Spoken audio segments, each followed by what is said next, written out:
transition.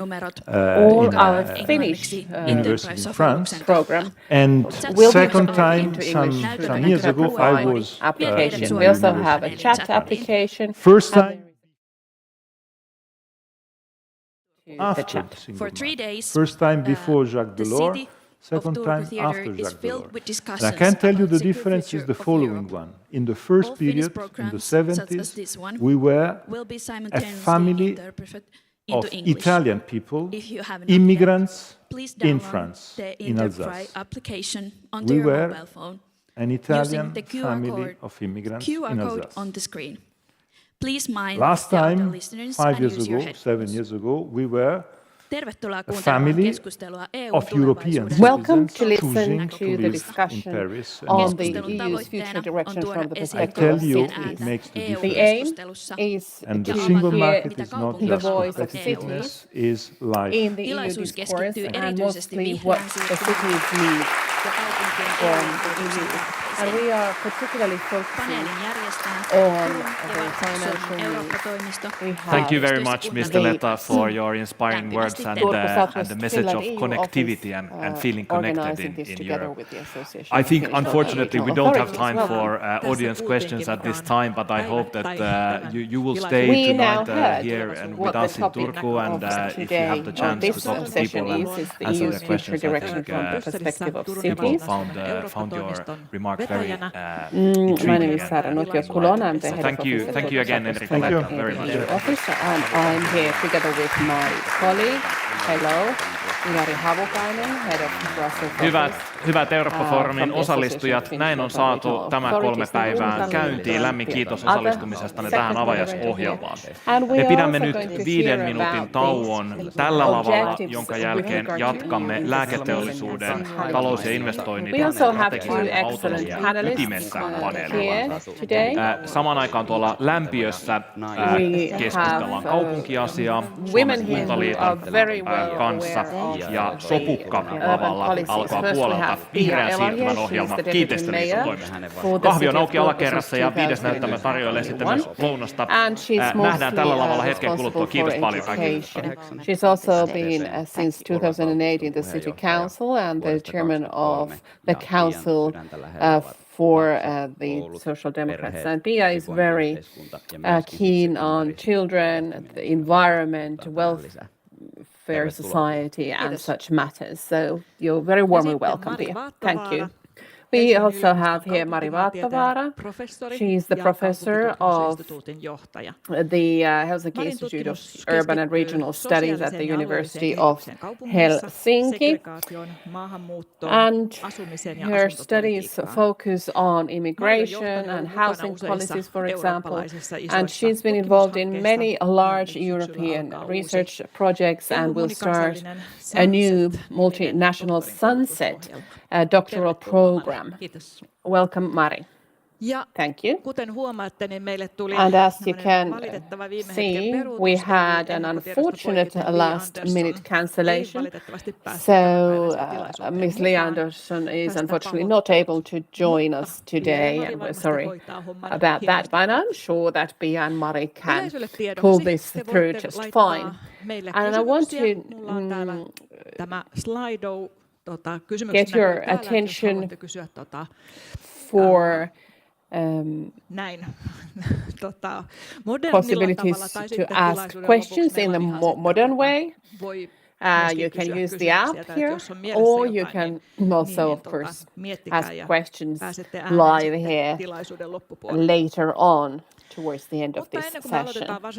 But before we actually start with the discussion itself, we will let our panelists talk and we'll hear a short introduction of our topics today. And you can find the chat QR code here if you want to ask your questions through that channel.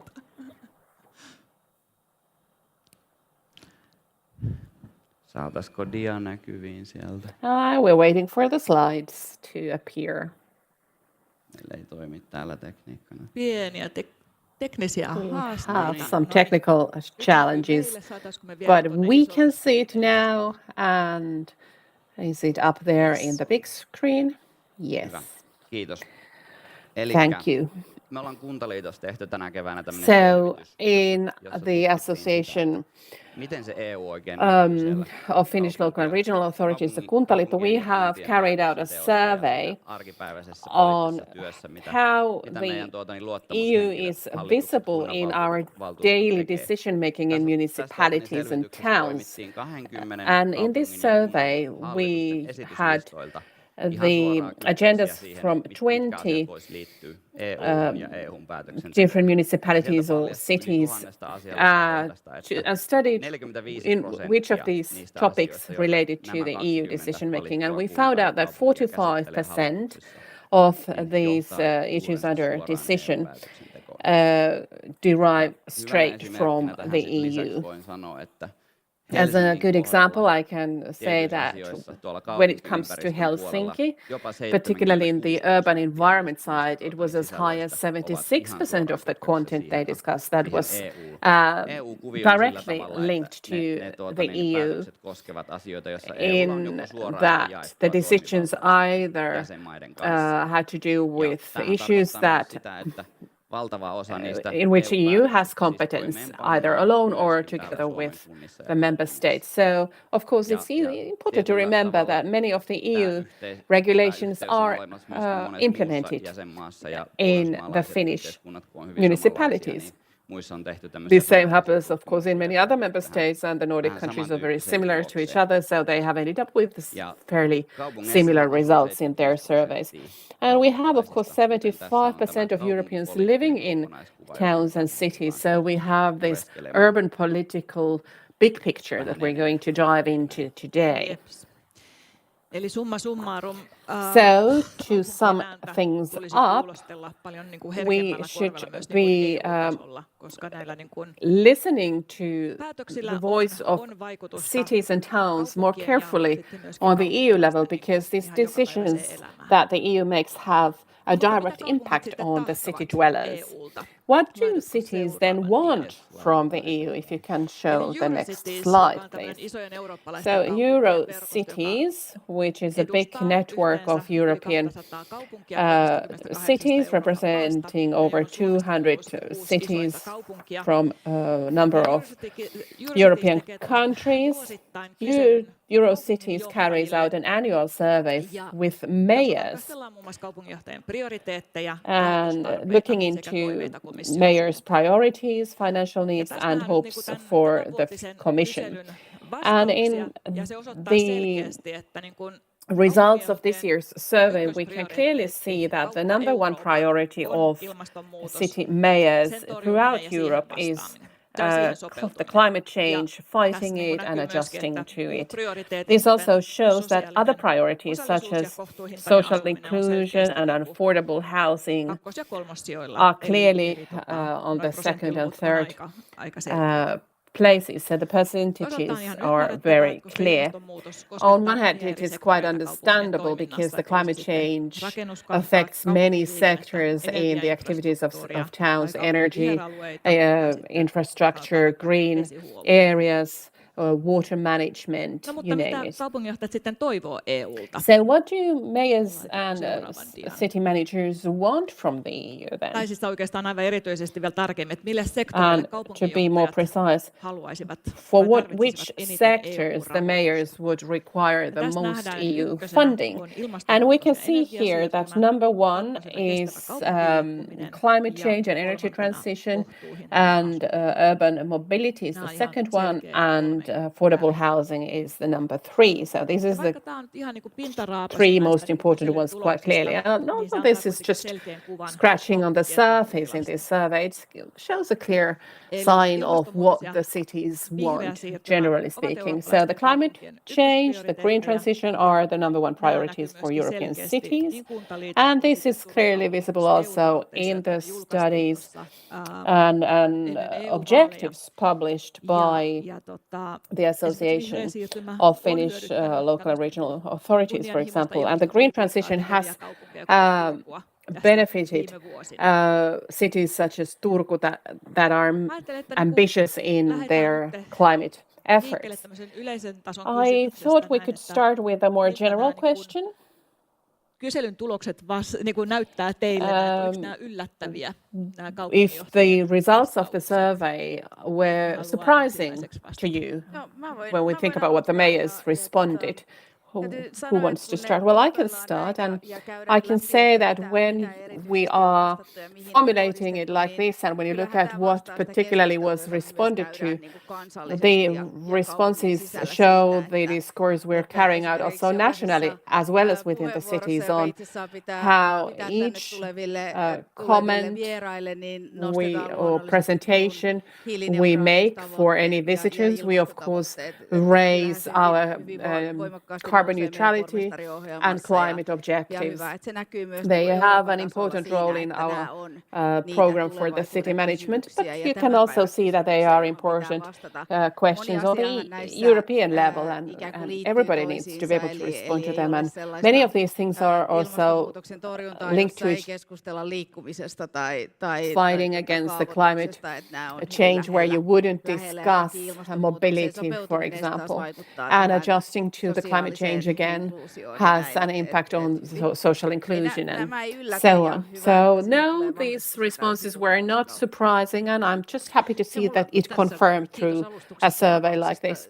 Well, thank you for this introduction. From the research point of view, as I've been involved in the EU issues for about a decade, when Sweden and the Netherlands started to push cities more strongly on the European agenda. So I was involved in that and was studying the state of urban development and learned about the results. So I think the result from the first survey for a citizen's perspective, and have we noticed in all decision making that is the basis for our welfare that the EU has such a strong role, because studies show that it can be a threat or an opportunity for the tradition of democracy, that the decision-making has drifted both to multinational players, they can also be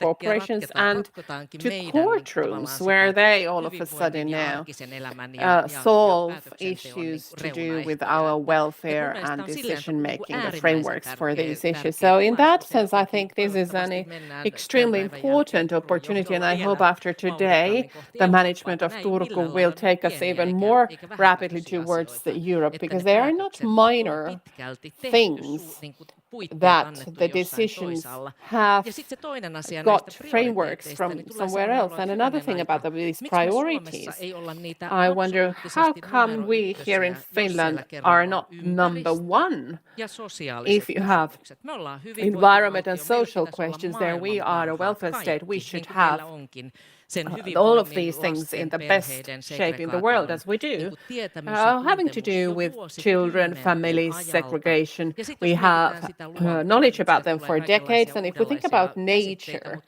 we are faced with all kinds of new concepts, but we're still dealing with our close surroundings. Nature, I have degree from the United States in environmental architecture, and there's no other such nation for whom nature and the environment is as important as it is to us. We have a whole vocabulary surrounding these things, and of course we feel more strongly about things that we feel are close to us as a nation. And when you on top of that add that after 20 years as a professor, I dare say that there's no country in Europe where research political players are in such good collaboration as here. So my question, what could we do? Why are we not the ones who know everything about what we're going to decide on tomorrow and the day after tomorrow? The decisions we made now will have an impact on our environment. So after this long response, my main point is that these results were great, not surprising, but I have a feeling that we need to really embrace ourselves because we need to speed up towards the European decision-making, all of us, because it is so important and it's much stronger than what we are aware of. Thank you. Excellent responses. And here we can notice that we need to invest more in the implementation and do this more strongly on the urban and city level. We are now in a situation where the focus is shifting in the EU, and the next 5 years office of the Commission will have a stronger role for competition, or competitiveness rather. And in the upcoming legislative period, it seems that the implementation of the green transition will not be completed unless we keep investing resources in it. So I will have a question for both of you that is related to this entity. And it actually stems from my own experience, having worked with the advocacy groups in Brussels, and many of them are of course, raising their own issues very strongly. We have cities like Copenhagen, Amsterdam, that can be seen as pioneers in climate work. And of course, they are affluent cities, growing cities, and are paving the way for others. So they have a pioneer role in the climate work. But nevertheless, we've heard some dissonance from other directions, that there's a lot of extra work now. The previous commission actually drafted over 100 legislative bills that have to do with the everyday politics in cities and municipalities. So they feel that there is now a huge load of things that need to be carried out to do with air quality, waste management, and of course there's things that when you want to restore natural conditions. So we wonder what will happen in the next office for these pioneers in the climate work, because we need them, and how we can ensure continuity for the collaboration of cities throughout the EU. Now I'm going to start with you, Pia, and ask you, how can we make sure that cities and municipalities can keep up with the pace in the green transition implementation? And what kind of a role do you see with these pioneering cities? And how can we guarantee that we will work together? That was a good question, but quite a complex one. Perhaps I can start with if we now change directions in politics so that institutions such as cities, municipalities or states taking general measures in curbing climate change or to promote waste management, and move fully to a vitality perspective and forgetting about finding vitality actually through the green transition and with the help of it. Then we do have the concern of, in this financial situation, that does not only apply to the Finnish municipalities and Turku, but actually is a global challenge with global crises as they partly continue or in the wake of them. So we are concerned that these fine objectives and the view that we have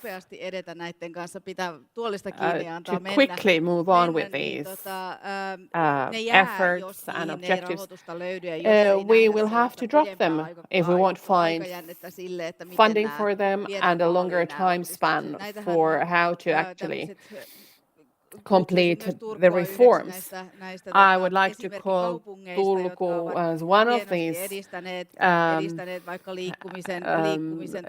cities that have excelled in improving mobility or waste management plans in the green transition towards a greener world. And the whole Finland and the whole EU should promote these as strongly as these pioneering cities have been doing. But if we won't find political support for that, but we shift our focus on security, what are we actually talking about then? Is it just tanks and guns, or is it an holistic security, making sure that people will feel good and won't go up in arms and rallying. So if we won't take that holistic view, I actually am worried that we will take steps backward here. That's a good point. I'm sure we Finns at least hope that when it comes to security, we will have a broader perspective on that with preparedness in mind and all that, not just defense only. What about Mari? How do you see the role of this green transition for these pioneering cities? Well, it's always been essential. I feel that researchers are often criticized for using abstract concepts, but I have been wondering about the concepts they use in the EU politics. I'm not always sure what they mean by saying security, if you look at it from an urban perspective or the national perspective. So of course, even there, I would like to ask, if we would move on to competitiveness, what kind of a leap are we taking apart from perhaps an institutional leap where we've given that competence in the urban management to a particular institute, for example? So we can have these organizational leaps, but if we look at cities and municipalities, I think these leaps are much smaller. And this is also why I feel that why should they be excellence, cities of excellence? Why wouldn't we be cities of excellence? We have excellence in all sorts of places, and if we haven't recognized excellenge by scholars, researchers, politicians, and NGOs, we could move to the other ends of this long scale. We would still be excellent. So I would like us to be able to define what excellence is and to recognize it here, because Central Europe is big and the EU is quite large, and they are quicker in these things. Because then we could say that it's fine for us to move over from the green transition to competitiveness, but for us in this range, we will basically be carrying on with the same things. But I'm a bit concerned about the institutionalization that comes through the politicization, where that might have the effect that only a small group of people will go on. Does green transition sound worrying to you? Well, no, but I mean that it's something so basic. We need to study as a landscape architect. We need to study our immediate surroundings, even if we have the pressure for internationalization and so on. It's really all we have if we think about green transition. But what it means for our neighbors, in our neighborhoods, for the cities. A leading ecologist said, when I started my career, they didn't talk about green transition, but biodiversity at the time and sustainability. So the key priority is the amount of terrain that's not being constructed. It's something people enjoy, trees can grow there and so on. So I think that too is a big part of the green transition, even if we know that there's going to be lots of transformations and so on, but that we would be prepared for all the political opportunities and appropriations, so that we would be the first ones. Never mind what concept they're using. Sehän ei Green Deal-ohjelma, mikä oli tämä niin siis Niin, EUn yes, indeed. Green Deal was the ilmastopolitiikkaa, vaan se on myöskin just number one priority, and it's not just what you're talking about, it's also biodiversity, green energy. It's something very extensive. Perhaps coming back to what Pia said, nämä EUn and if these pelkona se, että vihreäseen siirtymään extensive priorities of the EU will change and green transition ilmastopolitiikkaan ei ole enää or pure climate policies are not so interesting perhaps anymore, and Green Deal will become more a tool for the industrial policy. Well then, could you comment on this? How has the city of Turku benefited from the EU during the previous programming period, which is coming to an end? So how has the Green Deal benefited you? What type of projects have you obtained?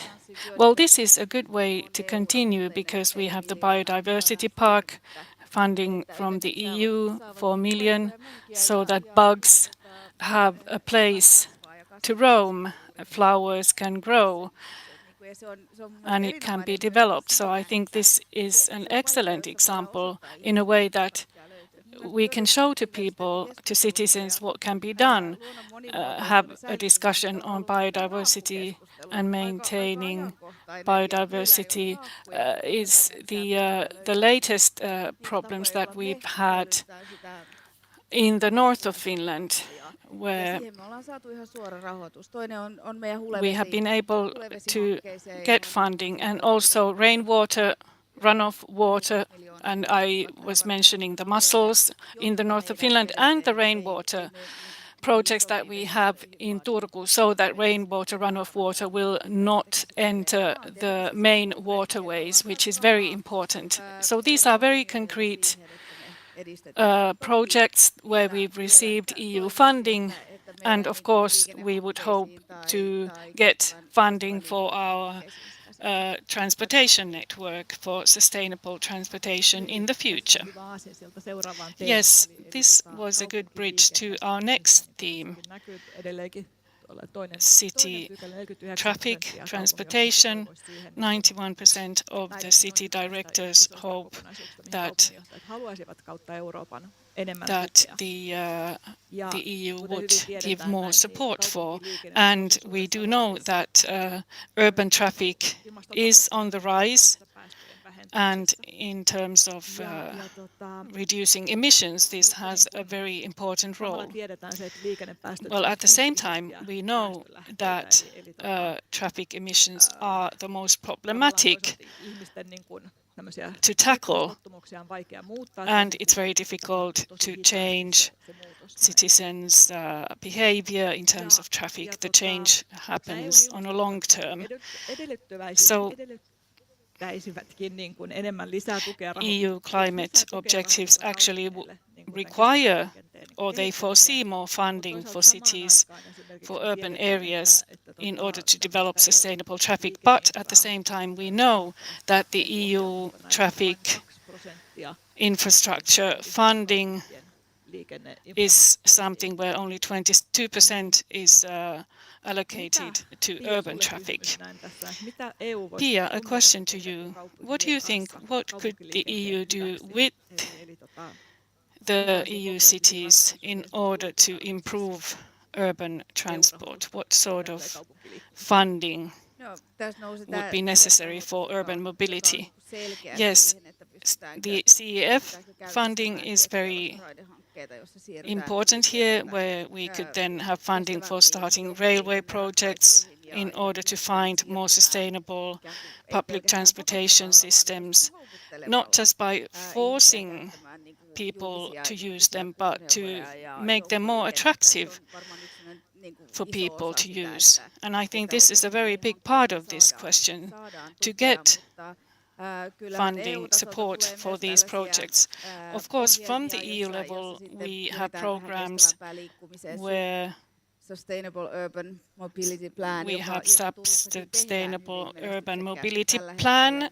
It's there, and we are making use of that in Turku as well, and we try to find different types of public transportation modes and develop them further.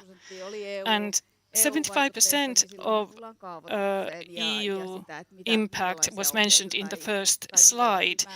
Of course, then we come back to what type of legislation and rules are there in place for city planning, urban planning, and the master plan. So I think this is very important. So with these type of concrete guidelines and regulations, we can have an impact on what type of activities are carried out in the cities. And then a question to Mari. How do you see the situation when we think about developing the reduction of emissions in the cities and the development of the urban traffic in the cities? What type of role does this have in general in terms of developing urban areas? Well, this is a very essential factor.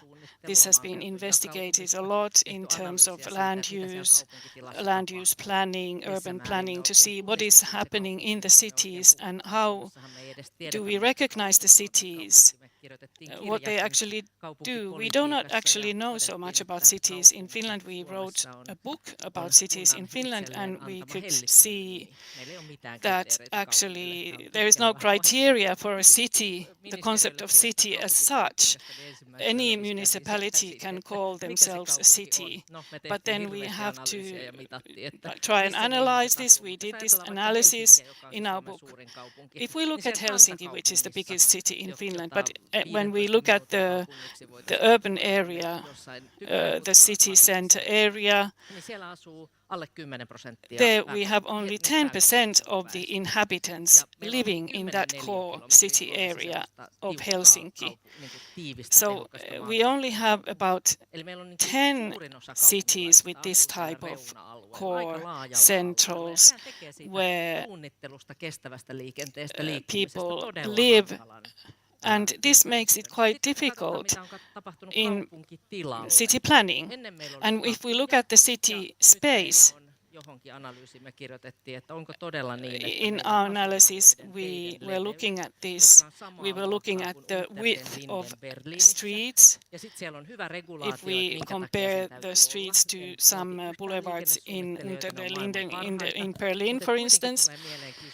So we have to ask ourselves, and we did pose the question in the book, is it necessary that trucks can actually drive on those boulevards next to each other?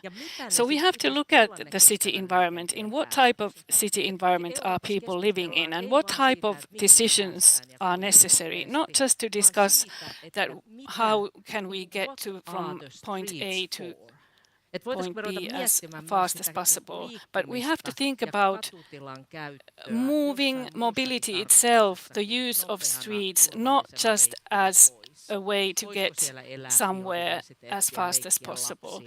We have to look at biodiversity, children. Look at all these different factors in those city center areas, how to develop sustainability. And this is all linked to the fact that what is happening on a day-to-day basis in the city centers. Sustainable transportation is very important, but what does it mean in a city the size of Turku, where the different city areas are very different from one another, not to mention the different cities in Europe? We should go towards Europe, not just take money from there, but we should show the way. Thank you. That was a very extensive look at traffic, urban traffic. And then the possibility of cities to have an impact in the decision-making in Europe. Now, the present Commission President, who will start her second mandate, and in July she published certain strategic ideas on what the next mandate would cover. And now, unfortunately, it seems that the cities have a very small role there. The local level is hardly mentioned in her strategy. First of all, affordable housing is mentioned, and then climate adaptation, and that's about it as far as cities are concerned. Of course, within 100 days we will get more information on what this means. And then the budgetary discussions to be carried out in Europe, the Commission is now working on its proposal for a legislative act, and we will see this proposal later on, so we can see what funding is being proposed. And it looks like the sort of national investment plans are coming up. Certain national envelopes or baskets for funding, hundreds of millions of euros would be there. However, the question is, what does this mean for cities and towns? What would the cities get from all this? Perhaps not that much, or will this money all go to the national level? So the future funding of the EU is at stake here. And perhaps a question first to Pia. How can we make the voices of the cities heard on the EU level? Well, this is a similar question as how to get cities' voice heard at the national level. Just recently, here in Turku, the political leadership had a meeting from the biggest cities here in Turku, and we had a long discussion on how municipalities are fragmented from one another. And as was said, 75% of citizens live in cities and towns, which means that we really need to discuss what is a city as a concept, what does it mean, and what are the tasks of cities. This is something that has to be discussed not just on the Finnish level, but on the EU level. What is the function and role and impact of cities? So if we look at the main priorities in terms of climate change and social housing, affordable housing, so those are the questions that have to be solved at the city level. Also, the cities must be more involved on the national level in these discussions. What is the function of cities and what is their role in this society? So this is not just an EU-level question. It is a very important part of the whole political discussion that we're having in this country. Yes, indeed. Thank you very much. And then, Mari, what do you think? Well, I would tend to say that perhaps you, as a moderator, could answer this question, taking into account your background from the Finnish Association of Cities and Municipalities. Yes, well, perhaps I can continue what Pia said. And if we look at what is in the newspapers, Turun Sanomat and Helsingin Sanomat, there are the hound dogs that are the watchdogs that are looking at the political decision makers. In the newspapers, we can read horrific stories, local stories, what is going on at a local level. Much more of those stories than stories from the EU. At least when I read the digital Helsingin Sanomat, I don't see those EU stories so much there. So for us to have a well-grounded opinion, we need to know what is going on, what is the basis of all this, what is happening there in the EU behind the scenes. And we as small individuals will try to just keep up and see what is happening. For instance, what can we do? Can we go on a strike, or what would be the ways to have an impact? Well, of course, there are very significant funding amounts. They are very attractive and motivating. As a researcher, we are able to build a whole department with the help of this funding. With my colleagues, it will be wonderful. I can work with my colleagues. So funding is there. And I can see that you, as the association, have been working for 15 years to have your voices heard. And then these type of decisions that are made in terms of funding, well, somebody is making those decisions. Indeed, those are very good comments, very good observations. And we had elections, and during the elections, media was writing about these matters, but perhaps now stories are about something else. Right. Mari, let us continue a bit further with you. You said earlier that EU is very important. There is many advantages there. But if we look at the role of cities over and beyond the national level, how can we guarantee in the future that the cities can have their voices heard in the EU? Well, recently when I was trying to understand the national urban policy and the government program, regardless of which government is in power, I was trying to see how many actual city or town words were in this text. Not that many. Some program was finalized or ended, so not very encouraging. But of course, the EU is very important, is a very important partner for cities. So in that sense, I cannot see any other way than the networking that we have. It's very powerful. We have networks, and within those networks we have joint objectives, which is very important.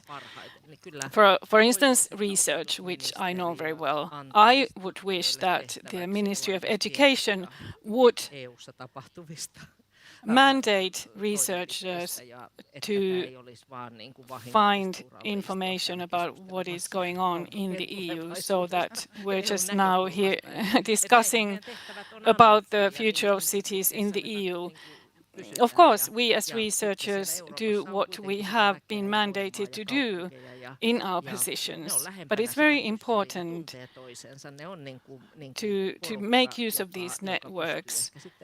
Those who are closest to the structures in the EU can have impact at the EU level, where the funding is coming from. I don't have any other way in my mind. Perhaps you can answer this. I would be very interested to hear from your association.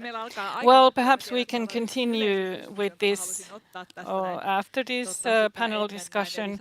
There is one question from the audience that we would like to hear. Let us give you the microphone. Hannele Räikkönen, Tampere EU liaison officer. We've had our office in Brussels for 17 years. This is a very interesting discussion, a very topical discussion. Thank you very much. Well, I was wondering about the cities and their lobbying. We saw what the wishes and needs of the cities are according to the survey, and what new priorities we can expect from the next Commission mandate, from the next budgetary program. So are we actually now reactive or proactive? Which are we? I would like to hear your ideas on this. What type of lobbying are we carrying out as Finnish cities? Are we doing it properly? Are we doing enough of it? Should we take a look in the mirror and consider all these, because all these priorities, they are not brought about in a vacuum. Interests are there in the background all the time. Lobbying is taking place. Are the Finnish cities actually doing their work properly, or could we do something more? Thank you. Perhaps just very quick replies. Yes, very briefly. This discussion was carried out also under the European elections. We were talking about where is the EU actually going, whose interests is it standing for, and this is now also linked to this particular question. What type of power structures are on the rise in Europe?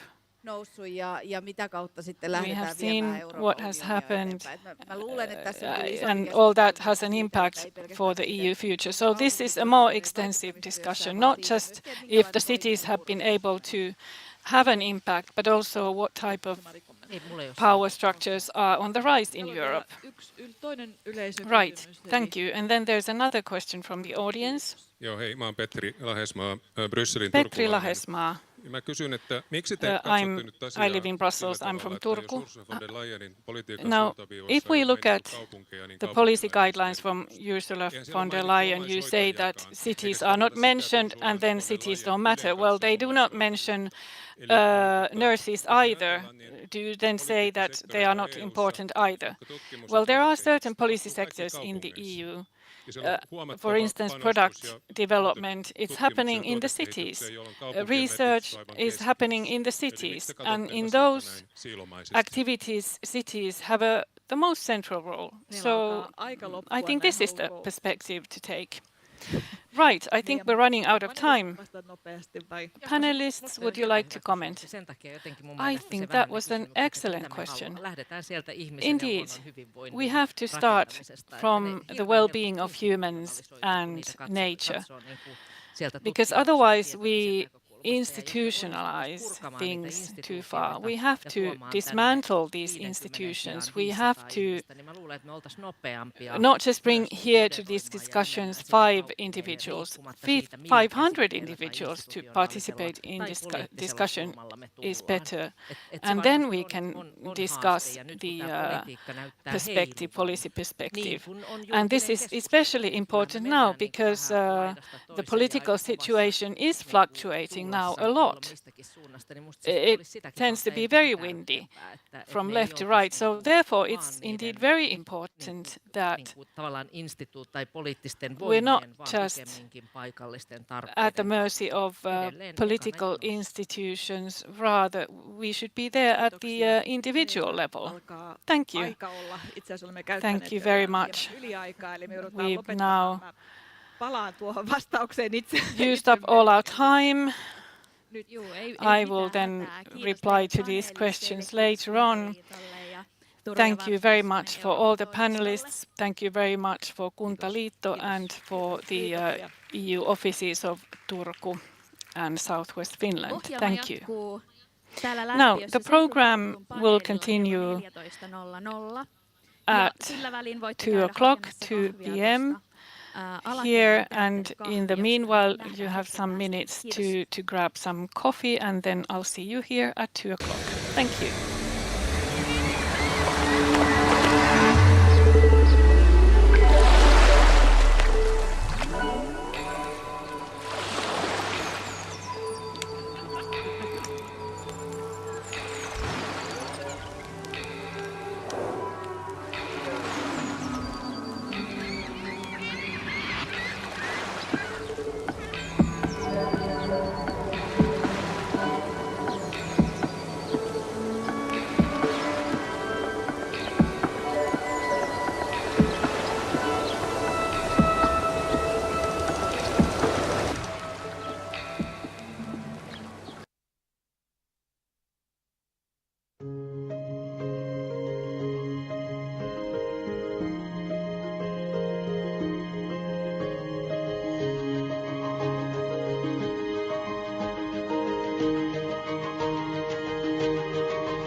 Good afternoon, everyone. My name is Rosa Kesti, and I'm here for your host. Welcome to the panel discussion Riding the Wave, Ensuring Water Security in BSR through Sustainable and Resilient Water Management. Water security is a cornerstone of Europe's sustainable future. In this discussion, the panelists will present holistic solution to water management challenges. The panel is brought to you by Centrum Balticum. Welcome.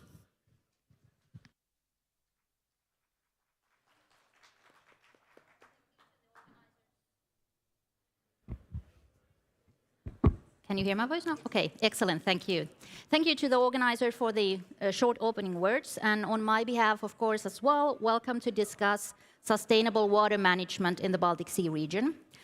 This discussion here is also an EU Green Week partner event. My name is Kirsi Ahlman. I work in Centrum Balticum Foundation, the organizer of this discussion, and we're of course located here in Turku. I have the privilege to introduce you our expert speakers on stand. First of all, opening words will be given by Patrick Child, Deputy Director General in DG Environment, European Commission. Good to have you in Turku, Patrick. After the opening words, we will then move on to concrete project examples. We have 4 Interreg Baltic Sea region projects here on stand. We have, first of all, Marcin Czukowski from Waterman Project. Then we have Anna Vilhula from City Blues, Clara Ram from Rinucci Water, and then from Nurse Coast 2, Anu Reinikainen. Welcome. The discussion amongst the projects will be led by Elsi Kauppinen, who is the coordinator of Policy Area Nutri in the EU strategy for the Baltic Sea region. So, welcome to Ride the Wave with us. Patrick, the floor is yours. Well, thank you very much. And ladies and gentlemen, it's a real honor for me to be here to speak at today's Green Week partner event on Riding the Wave on sustainable water management in the Baltic Sea region.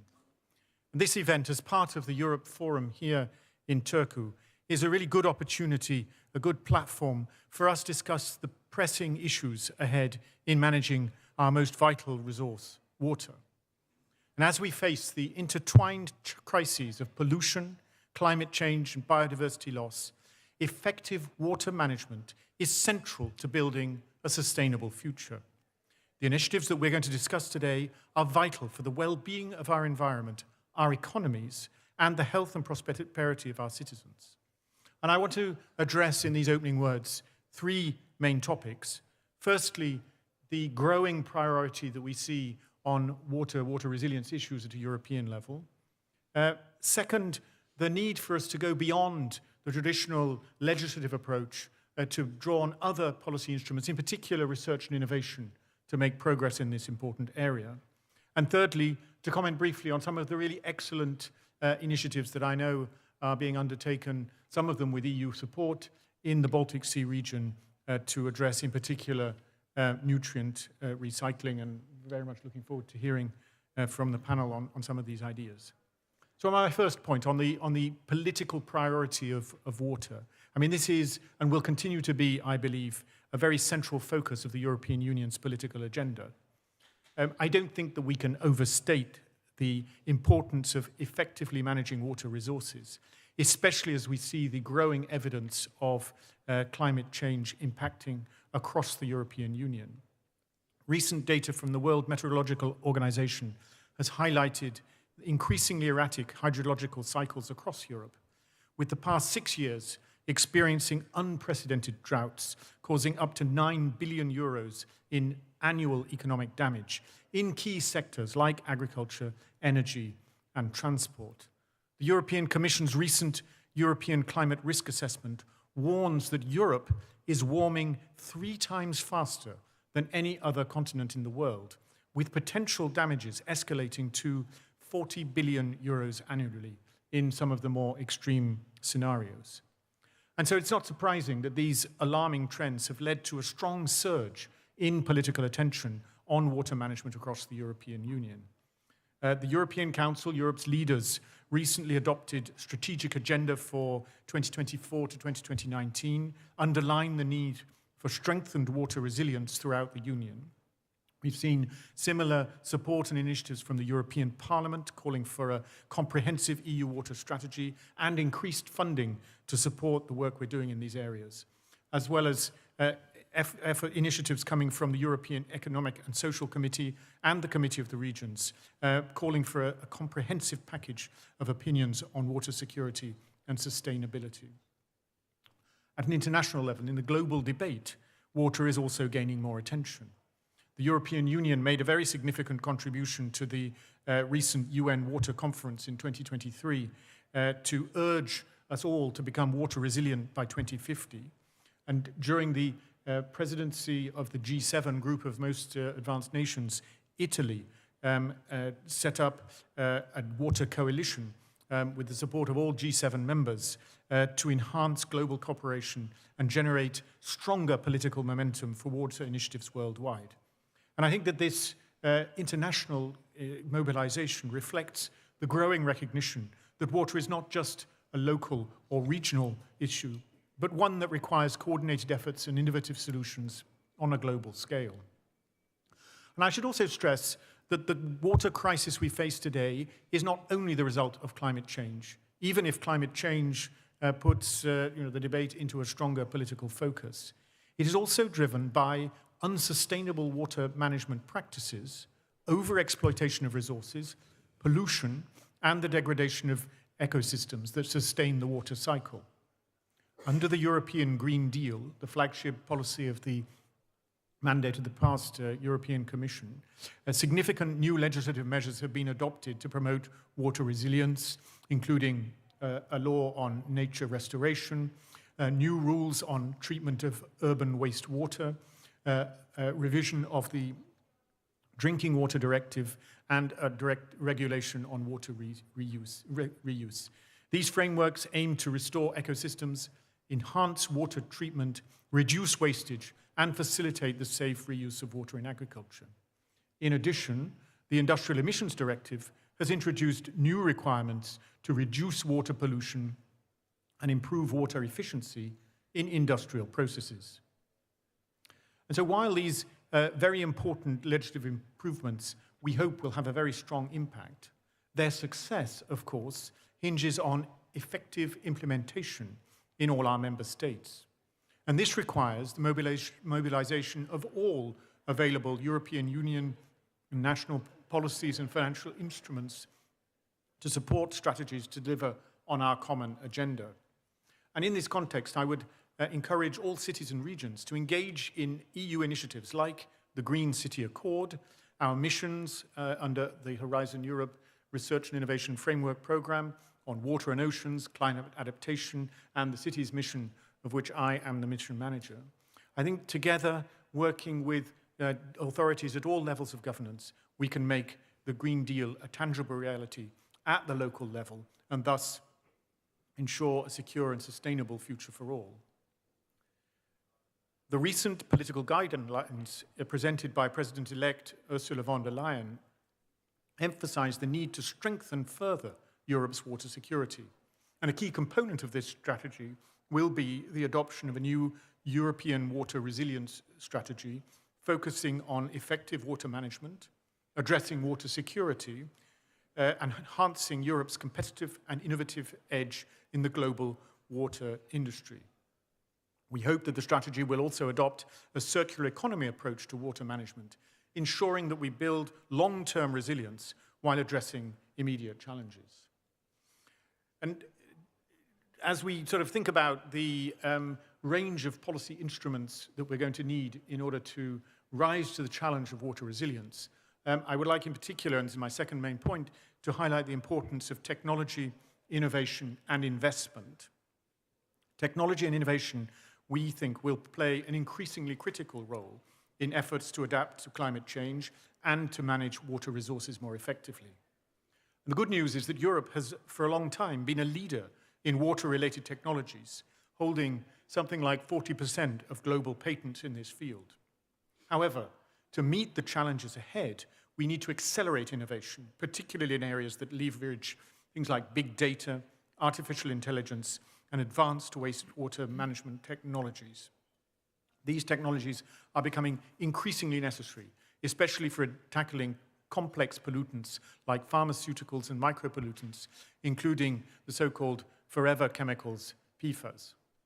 And despite Europe's strong position in the water meeting these challenges, we still face a significant funding gap. And this is my message on investment. To meet our water infrastructure needs, Europe requires something like 52 billion euros annually in new investment. Yet, we currently face a shortfall of about 25 billion each year. At the level of the European Union, we've been trying to and actively address this gap, allocating approximately 25 billion euros to water-related measures across the EU under our current financial framework for the years 2021 to 2027. But it's clear that public funding, whether European or national, will not be enough. We also need to attract more private sector investment. And our taxonomy regulation on sort of defining different categories of sustainable investments, we think provide a useful framework for private capital to flow into projects to promote environmental sustainability, including water infrastructure.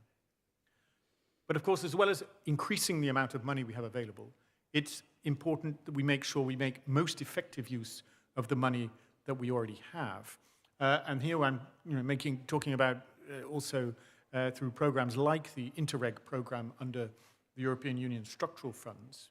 If we are sure that we can leverage resources effectively, we can contribute to innovative water technologies and make sure they are deployed where they're most needed, and therefore help to reduce the funding gap that I mentioned and advance our goals for water resilience.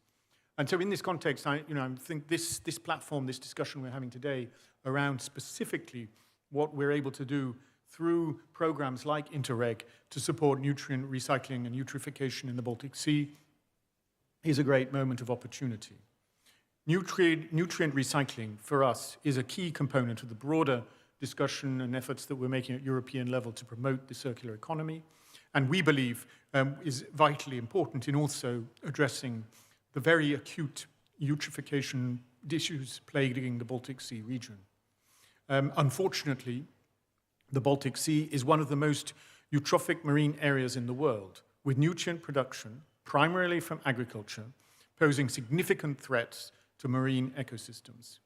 Reducing the inflow of nutrients, particularly nitrogen and phosphorus, is therefore a top priority in the region.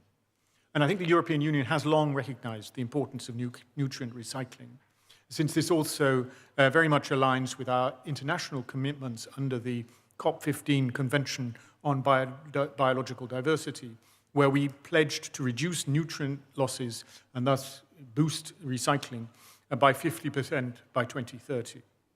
We also think that nutrient recycling is a way of strengthening Europe's strategic autonomy by reducing reliance on imported fertilizers, which have become increasingly volatile in price due to geopolitical events, including the very alarming war in the Ukraine. The European Union has taken already steps to facilitate the development of a market for recycled nutrients.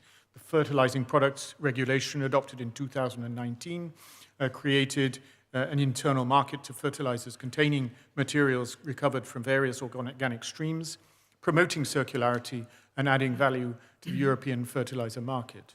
Projects like Synergy and Renutri-Water are advancing nutrient recycling and sustainable water management in the Baltic Sea region. However, challenges remain, particularly ensuring that fertilizers containing animal byproducts comply with strict EU health rules. And that's why I think it is important that, working together, we continue to develop and exploit the potential that exists for work in this area, specifically for the Baltic Sea region, to address these challenges of eutrophication as we look forward to the coming years. And so in conclusion, ladies and gentlemen, Finland, with its wealth of lakes and rivers, I believe very clearly understands the critical importance of sustainable water management. And even in water-rich regions, challenges persist, particularly with climate change and human impact. This means that cooperation at all levels is essential. And this Europe Forum is about securing our future, and water resilience will be a key priority for the next Commission. by viewing water as a critical component of our environmental, economic, and social well-being, we open up new possibilities for innovation and global leadership. Thank you very much for your attention. Thank you very much. Thank you very much for the opening words. Much appreciated. And now I will hand over the baton to Elsie.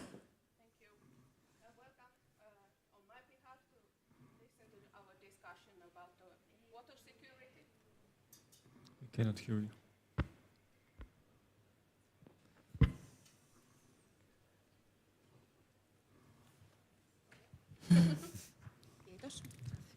Okay, now everybody can hear me. So, as we heard nicely from Mr. Patrick Child, climate change is challenging our water management in many ways. It's challenging our water resilience, how our societies function, and so on. But we have here in eastern parts of Europe maybe really additional challenges that are facing us on water resilience and our water management. There are security issues that are caused by the raging war next to us, and it's causing new additional challenges and security threats. All these challenges can cause disruptions to our society. For example, lack of drinking water or water for other uses, different types of damages due to floods and drought. Clean, fresh water is a natural resource that is limited, so it is important to be responsible when developing new solutions. If the solutions are not safe, for example, they have pathogens or they have hazardous substances, it can also cause security issues. And then, in addition, the floods and droughts are linked to excess flow of nutrients to our rivers, lakes, and the sea. But the good news is that these challenges can be tackled all together, all at once. And we have here now solutions that we can present to you about that. Overall, the solutions can make our society more resilient when we are not reliant on just one or two sources of water.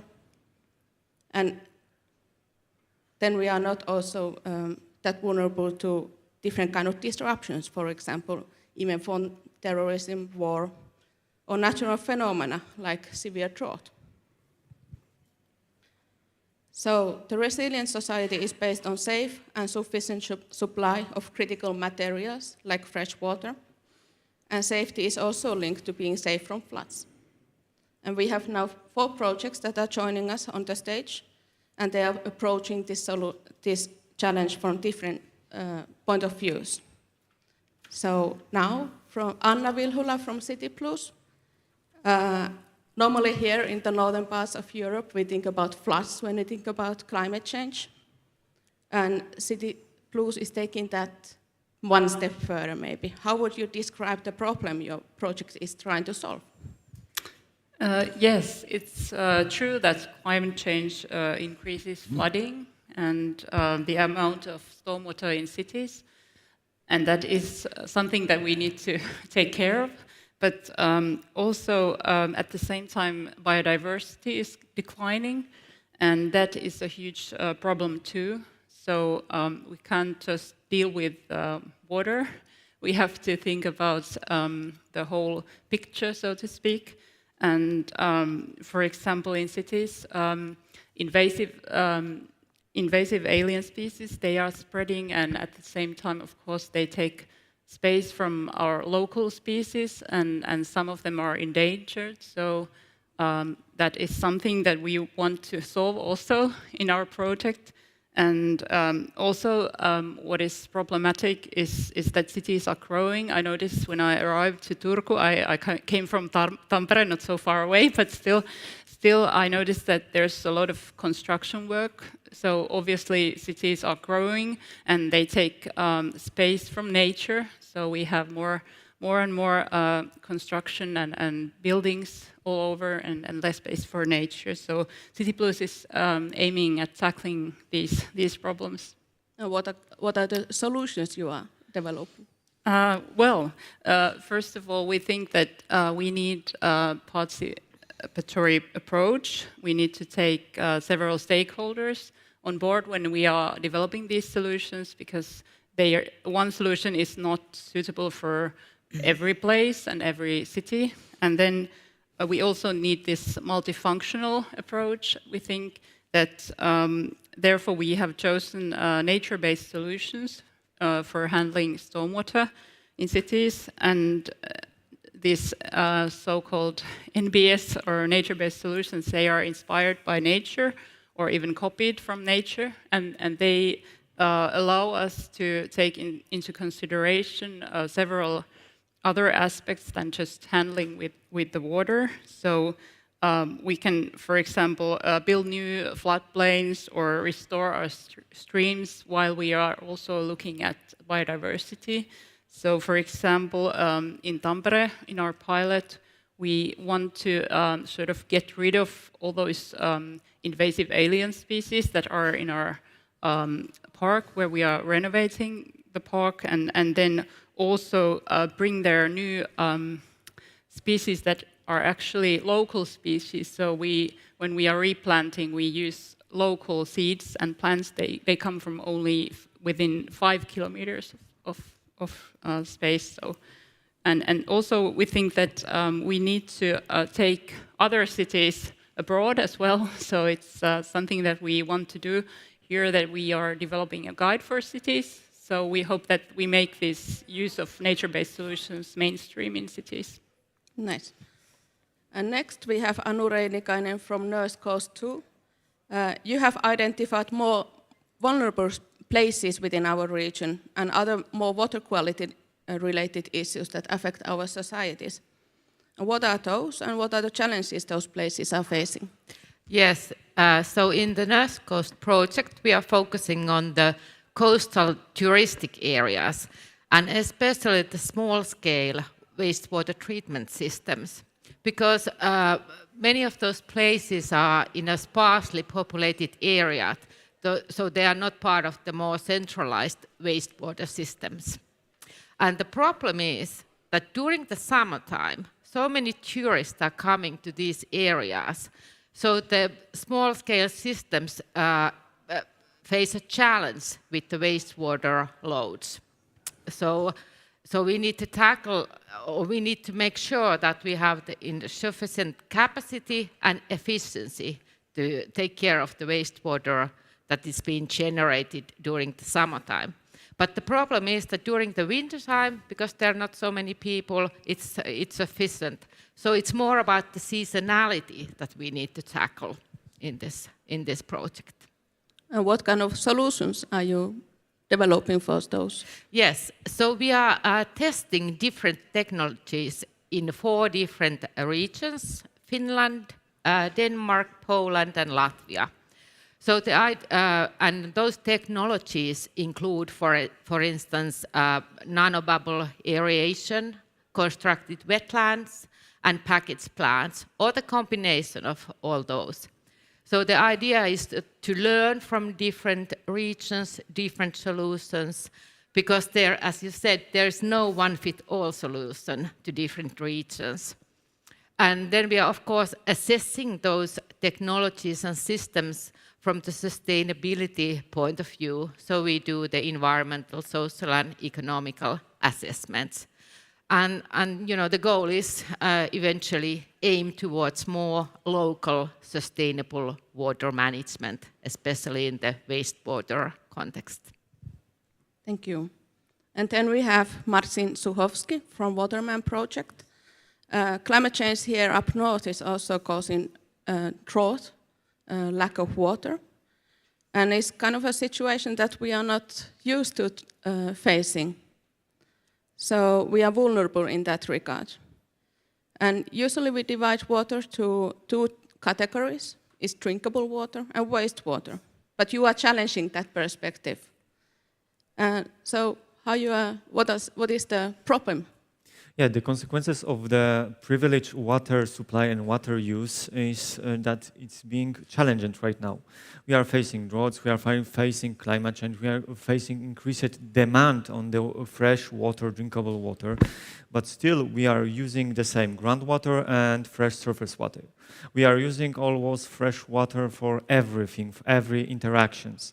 That's why by the project Waterman, we are trying to change that and looking for additional alternative source of water and water reuse, which will be beyond groundwater and also this fresh water. We want to also to create awareness related to that. We don't need to use fresh water, drinkable water for irrigation of the green areas. We don't have to use it for flushing our toilets. We don't have to use it for cleaning the car, for example, or firefighting. We can use the water of different qualities. In the project, we are focused to present or also to start initiate discussion and also present different examples which will show how the water of different qualities and maybe lower quality than drinkable water could be used in those local areas from the bottom-up approach and involve different stakeholders like customers, water customers, and also water industries in the same at the same time. By the project, we want to show that there are different sources of water. We don't have to be only counting on groundwater. We can also count on rainwater. We can use storm water, surface runoffs. We can also use desalinated water, for example, for industry purpose. We can also use treated wastewater, which could be used for different purposes. By the project, we want to diversify different way of supplying with the water and this kind of water use. And this is really important because right now there is a low awareness about that. That is true. And how are you reusing the water or different sources of water? In Waterman project, we have so many different actions being taken, but the most important, they are real-time pilots on which we are not only creating testing different technology solutions, like in Braniewo in Poland, we are testing how to use water from the swimming pool to create a rain garden and also to watering this rain garden. In Gargždai or Saldus, we are testing different solutions how to use rainwater for creating ponds which will be used for firefighting. We can use also this kind of reused water for example for public spaces, creating a fountain which will use rainwater for this kind of public actions and society serve. And also we are trusted maybe in Vimmerby, we are testing different solutions which use how to use stormwater ponds, how to use next generation storage ponds.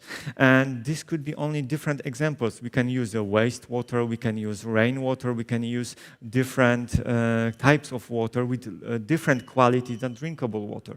We don't have to use and be also efficient from economical side, from society side, for also environmental side.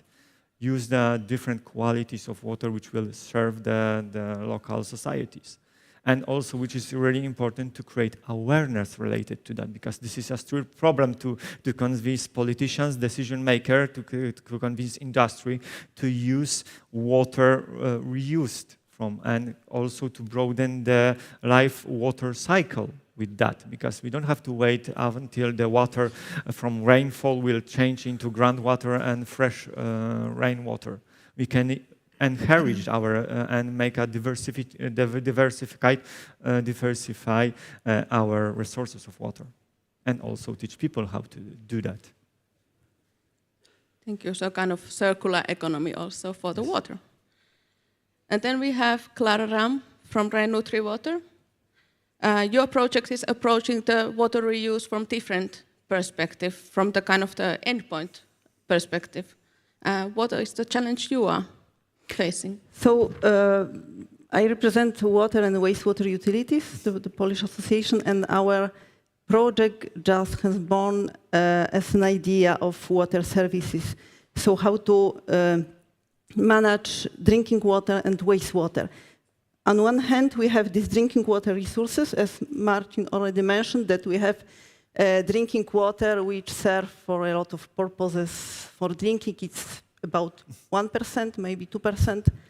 And the remaining amount is for flushing toilets, for irrigation, in industry, in agriculture as well. So we have these very crucial water resources.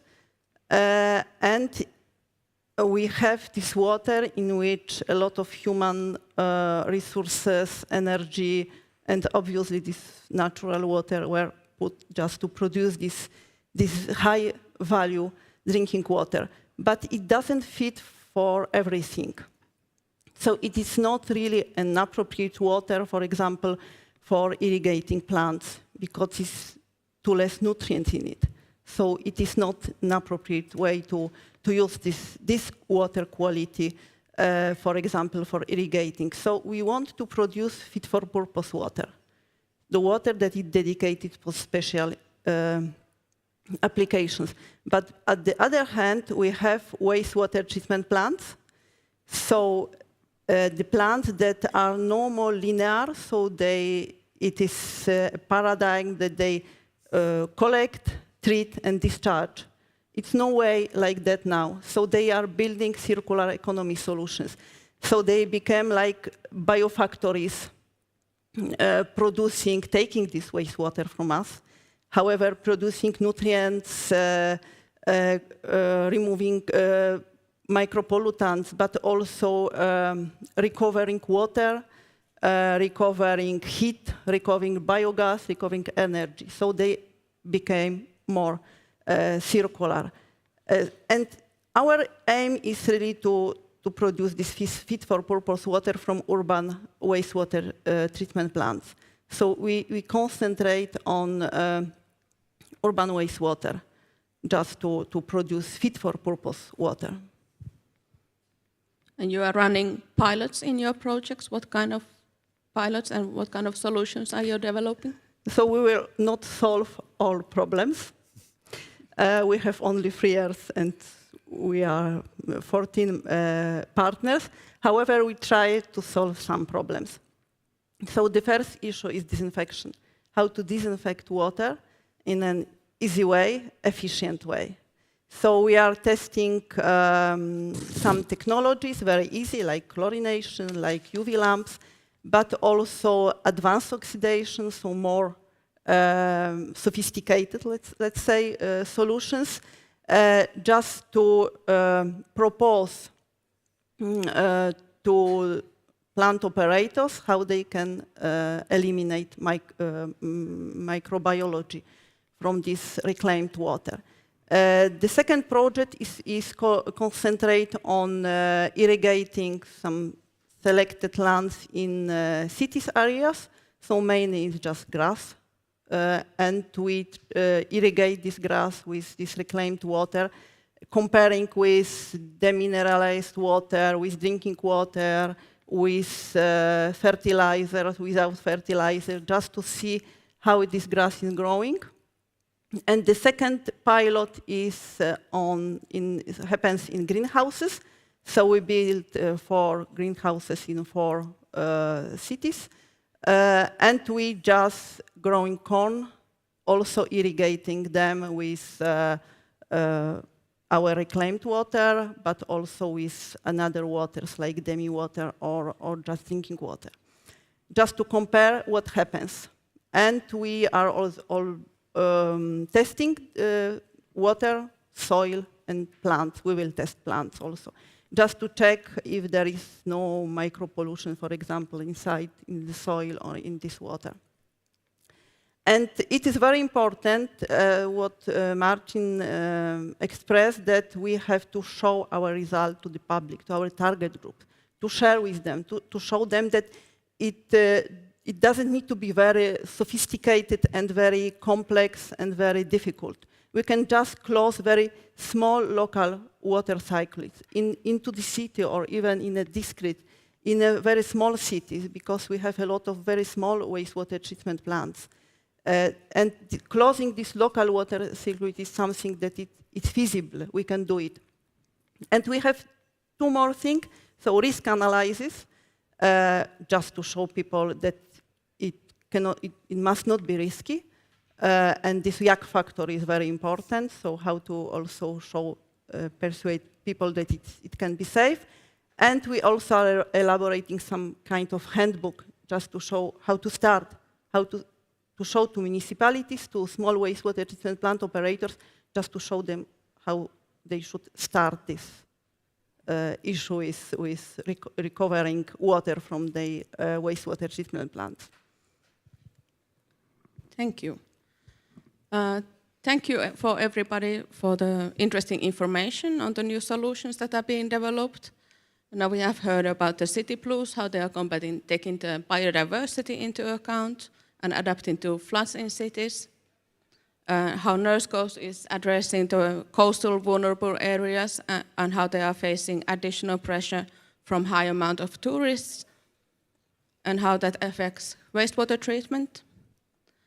And Waterman challenging the drinkable water, wastewater division and how there can be more sources of water and how you are reusing wastewater and finding new solutions like that. And then Renutri developing kind of designed water for fit for purpose for specific uses.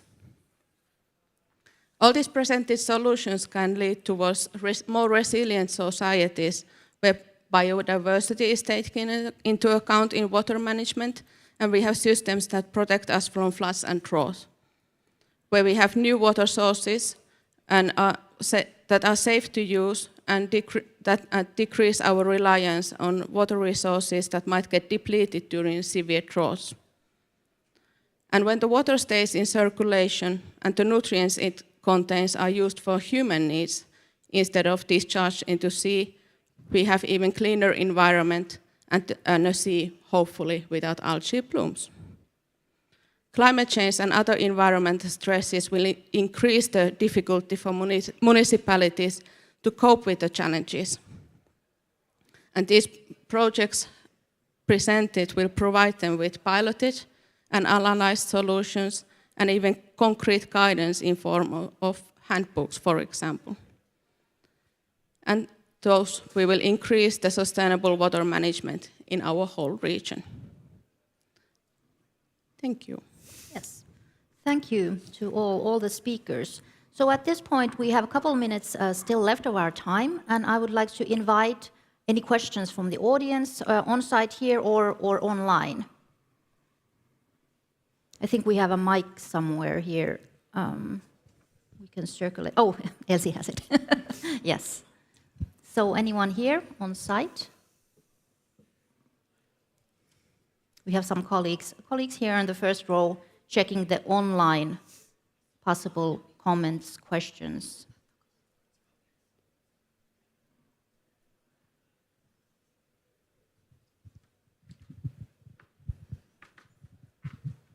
Yes?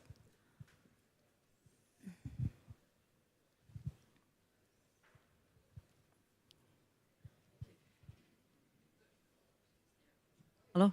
Yeah, thank you. In your experience, what are if you can already name some of the techniques which seems to be most promising to tackle these problems? At least in Nurse Coast, you have already some technologies, and then maybe in Waterman, if you have seen also some. If I start, yeah, I mean, well, of course, the nanobubble aeration is something that, well, we don't know yet, like how well it actually works in what kind of circumstances, but it's also something, and it's perhaps like. I must emphasize that it's about the context. Like, as I said, solution doesn't fit everywhere. So it's important to like really analyze what is the context, what is the purpose, what do we want to achieve with the technologies. Yeah. And of course, it's about the price. I mean, as we all know, new technologies might be a bit more expensive, but when we scale it up, then it also becomes cheaper. And maybe this is also something that we should perhaps be cautious about the technologies and where are those being produced? Are we dependent on some of the big countries, or are we developing something ourselves? So that's also about security, I think. If I may just add to that, we cannot be only focused on technology and the cost efficiency at this moment, because technology can be transferred everywhere. It has to be fit to purpose to the actions related to that. We don't have to rediscover the wheel once again. We can use those technologies who were existing before our new technologies. They could be really cheap and really successful, like using next generation dams, using those ponds. They are really effective way of storage the water and also reuse it in the future. But it's not only about technology itself. We have to create also awareness and involve as many stakeholders, decision makers, those citizens being part of the creation of the solutions. We cannot only provide the solution themselves, because nobody cares about that. Only the water industry will deal with the problem, will understand the issue. The citizens, they are only involved and only interested about the price of the water, and also how much they are able to accept the lower quality water being used out there. For example, rain gardens, for example, to watering your own garden in your backyard. And this is really important to build acceptance at the beginning, to create a local strategy. It cannot be only pilot actions being taken in one point and then trying to transfer it. No, we have to create a general awareness of all the actors being out there, all the beneficiaries. And after that, we are able to implement really successful tools which will serve the entire society, not only the wastewater companies or those kind of water and sewage companies. We have to have a more broadened perspective on this issue, building general acceptance and also try to involve those citizens in those actions being taken in maybe building the pilot. Just to answer shortly Paula's question, in Red Water you are involved in Red Water project, so maybe you know more about it, but we are trying really to base on existing solutions, so not to develop too much or the technologies that are existing in cities. But for example, we tested membrane technologies in Poland in very small touristic area, mountain area. So they are small wastewater treatment plants serving less than 2,000 inhabitants based on MBR technologies to membranes. It is a Danish technology, and they are very efficient there because they are remote area touristic without industry, without very extensive agriculture, and it is something that serves very well there. So as you mentioned, it depends on the situation and circumstances that we meet in our projects. So more or less it's about rethinking how to use the existing technologies and how to do water management. Yeah. And maybe just to add that it's very important to have this kind of sustainability assessments when we apply something or are planning to do and take new solutions into practice. So we need to address the environmental and social and economical issues as well. Yes. Yeah. Yes, thank you. So maybe there's one more question in the audience. Yes, the microphone. Yeah, if you could pass it on. Thank you.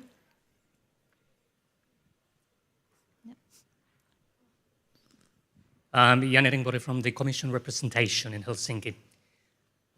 We've heard here Mr. Child talk about circular economy, nutritions, and circulating them in the economy. We've heard you talk about new uses for maybe, say, sub-quality water. We've heard about water management, water treatment.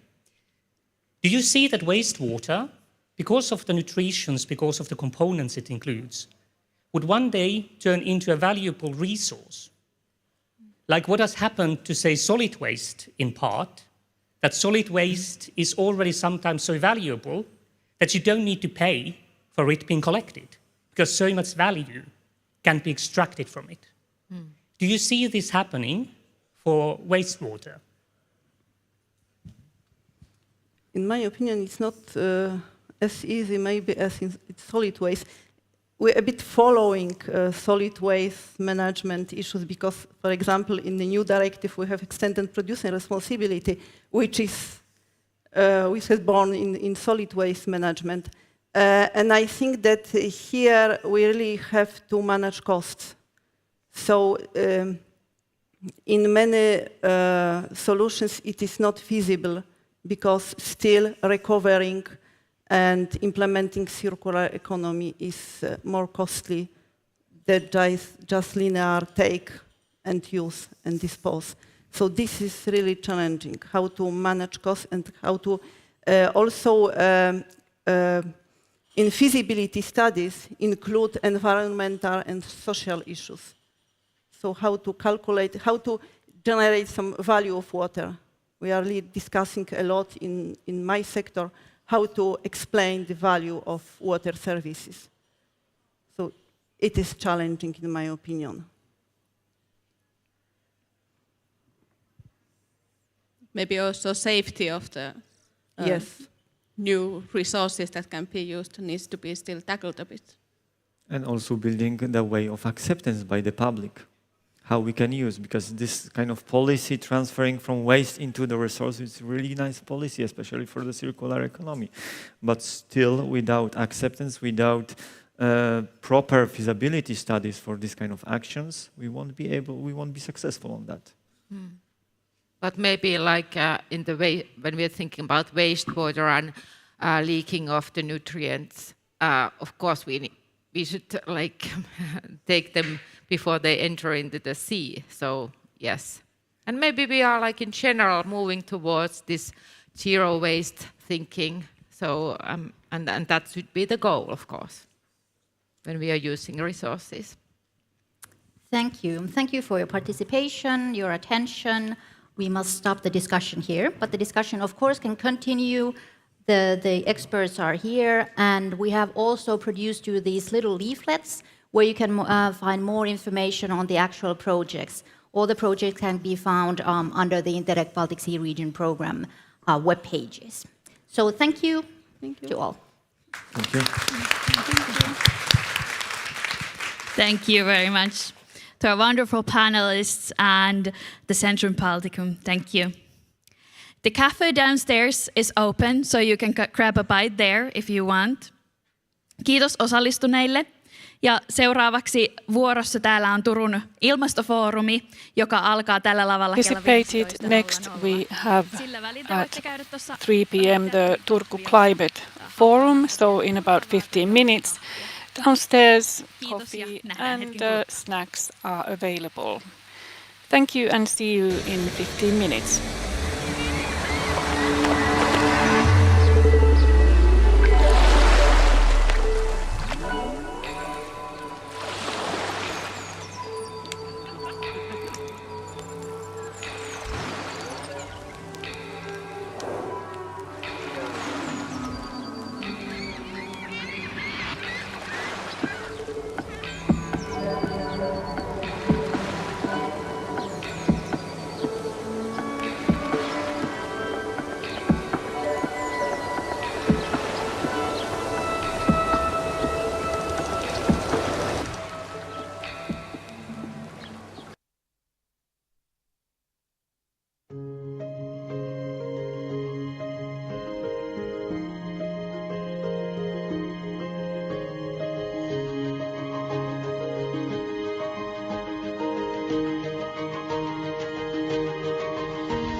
1. No niin, oikein hyvää iltapäivää kaikille. A very good afternoon to all of you and welcome here to Turku Climate Forum. My name is Rosa Kesti. I will be your moderator today. Tänä vuonna ilmastofoorumissa pohditaan Today muun muassa Turun in the roolia Climate Forum we're going to think about Turku's role in achieving carbon neutrality and about the funding for the green transition. And we're going to hear diverse talks within a panel, and this is organized by the city of Turku. Is the Climate Forum, and it will be simultaneously interpreted into English. You can listen the discussion in English via the Interpri application. You may download it onto your smartphone through the QR code on the screen. Please mind other listeners and use your headphones. Olkaa hyvä, Turun ilmastofoorumi. And now, the Turku Climate Forum. Kiitoksia ja tervetuloa myös mun puolesta. Thank you and a very warm welcome on my behalf. If she was the moderator, well, maybe I'm the facilitator. My name is Anna Stola. It is a great pleasure and honor for me to be here at the Turku Climate Forum for the 6th time. And I have had the pleasure to be here with you every time. And it is very interesting to hear again where we are at the moment in the climate work in Turku, what kind of results we've achieved. And I think many people have very clear objectives in mind. Turku wants to be climate neutral by 2029. They're doing very visible and audible work, and we're going to hear about the results today in that work. And as always in the Climate Forum, we're going to talk about this theme from both a national and international perspective. And part of Turku's objective is also to be involved in the 100 carbon neutral mission in Europe. And that means that the cities want the continent to be carbon neutral by 2050. And I would like you to raise your hand if you could say that you have somehow invested in the green transition in the past year. We're not talking about financial investment, but rather in attitudes, purchasing decisions. Somebody raised 2 hands to make sure that it's clear. Well, great. It would be nice to know what your investments have been. So today we have a message wall available, and you will soon see a QR code on the screen that you can pick up. And after or behind that code, you will have the message where we can enter your ideas and maybe examples of how you have invested in the green transition to be able to share your practical experiences with others. On the message wall, you can type in questions throughout this session. We will try and pose them to our speakers as much as we can and panelists. So please use that opportunity. But we also have a microphone here. So if you do want to stand up and ask your questions live, that's fine as well. Let's be active and take advantage of this event also in terms of interaction. And you are very free to talk about the things that are discussed here to the outside world as well. And when you do so, please use the different codes, Turku Climate Forum, Europe Forum, these kinds of warm welcome also to our foreign guests, also offline there and online. We're so happy to have you here, and actually our first keynote will be speaking in English, I presume, I hope almost. And if you have any questions to him, please write those questions down in English on the message wall. And if you want to ask something here, please use English for the first part of this session. But now I would like to invite on stage the Deputy Director General of the European Commission's DG for Environment. Please welcome Mr. Patrick Child.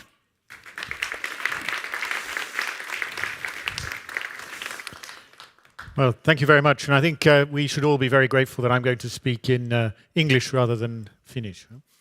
Madam Mayor, Minna Aave, ladies and gentlemen, I'm really honored to be here to address you today at this important climate forum in my capacity as mission manager of the European Union Cities Mission, an ambitious initiative under the Horizon Europe Research and Innovation Framework Programme, aimed at helping 100 cities across the European Union to achieve climate neutrality by 2030.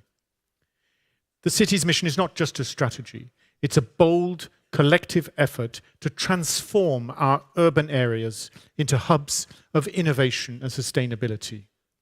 Through collaboration, technological advances, and a shared vision, the Cities Mission seeks to make climate neutrality a reality across Europe, with cities leading the change. And so I'd like to start off by offering my heartfelt congratulations to the Mayor of Turku and for all of the people in this city and beyond who were involved in achieving your Climate City contract. This is an important milestone, not only for the city of Turku and for its citizens, but also for the Cities Mission as a whole, as we seek together towards a climate neutral future across Europe. This Climate City contract, it's a shared vision of how you intend to achieve climate neutrality by 2030, and then combined with an innovative, groundbreaking investment strategy of how that can be achieved, is an amazing achievement. It outlines a clear, actionable path towards climate neutrality. And it's part of a wider collective effort. We already have 33 cities across the European Union who have completed their Climate City contract and been awarded the sort of vote of confidence through the mission label from the Commission, signifying our confidence in your climate action plans. And Finland, as a member state, stands out in the mission, with 5 of the 6 cities in Finland participating in the mission already having completed the Climate City contract. And this really sort of underlines, I think, Finland's strong national determination to lead Europe in decarbonization and climate neutrality. What I think is also very encouraging is to see that cities like Turku, who are part of the mission, are also reaching out to other cities in Finland and beyond to share their experience to ensure that the benefits of the mission are collectively spread across all cities in the European Union. And what impresses me particularly is not just the commitment of the cities and the elected representatives, but the level of cooperation with stakeholders and with citizens across the board. In cities like Turku, we see a clear demonstration of the mission's vision with the support of local universities, businesses, communities and citizens, all pulling together towards our common climate goals. And this goes for a whole range of activities, from everyday climate-friendly actions to ambitious transformations to making the world's largest ships climate neutral, for example. And so having received the mission label, as Turku has, this, I think, underlines our collective support for the Climate City contract, a recognition of your commitment to achieving climate neutrality by 2030, or indeed, in your case, by 2029, which is really an impressive achievement. So in speaking to you today, I'd like to touch briefly on 3 main points. Firstly, the importance of leadership by local decision makers. Secondly, the importance of engagement by stakeholders and communities, and in particular the private sector in mobilizing funding. And thirdly, the work that we are doing through the mission in order to help support cities, in particular in addressing the very critical funding needs that you're facing in meeting what is a very ambitious objective in terms of the timetable for achieving climate neutrality. So firstly, it's obvious that the success of the Cities Mission, our goal of climate neutrality by 2030, depends heavily on the active and committed involvement of decision makers. Leadership by locally elected representatives, the mayor, the council, are absolutely fundamental. And I see here in Turku that this is a really powerful example of how that leadership is then sort of spreading its sort of vision through the all the different levels of society in the city, as well as feeding messages back to the national level and the European level. And that is really very, very vital.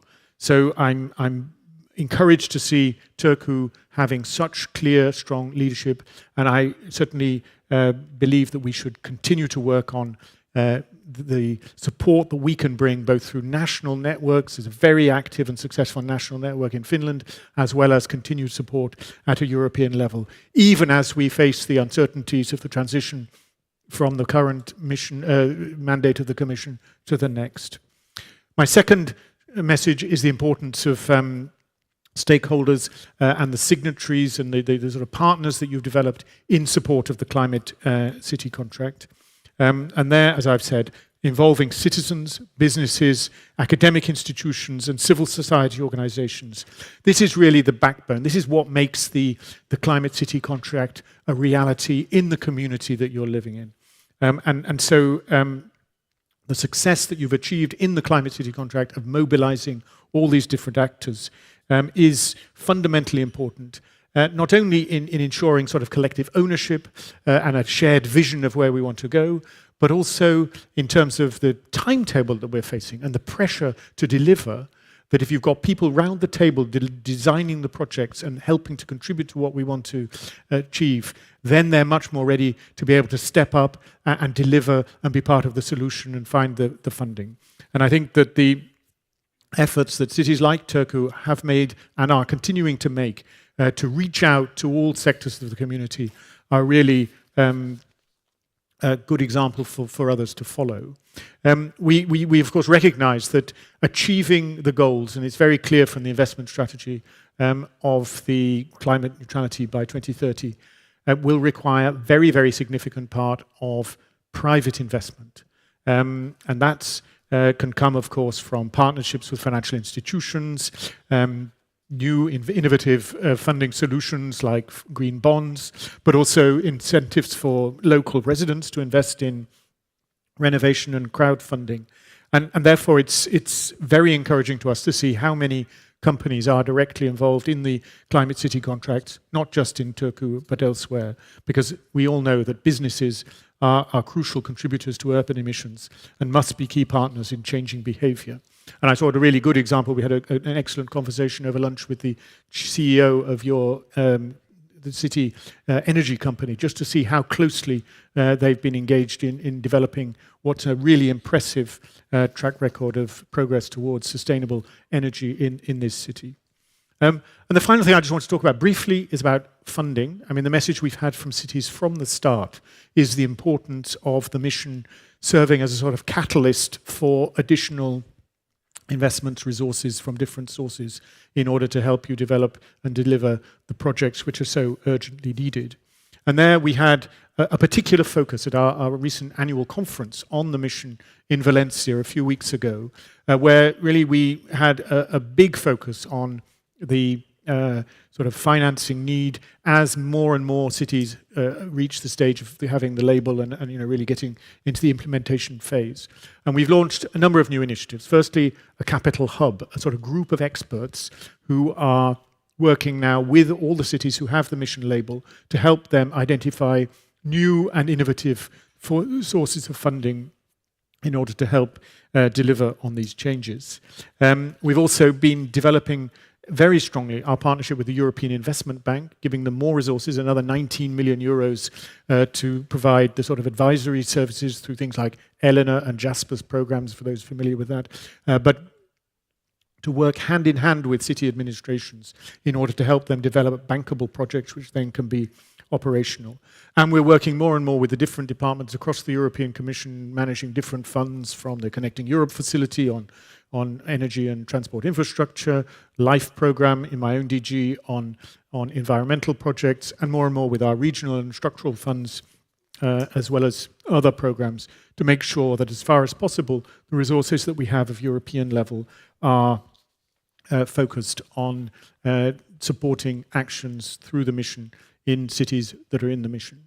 And I was very encouraged a few weeks ago to be participating in a seminar in Espoo, where the representatives of all of the Finnish cities participating in the mission came together to sort of explore ideas about how our new capital hub and an organization called Bankers Without Borders, who are helping us with that, can really engage with cities to find new sources of funding and really give a boost to the delivery of the mission.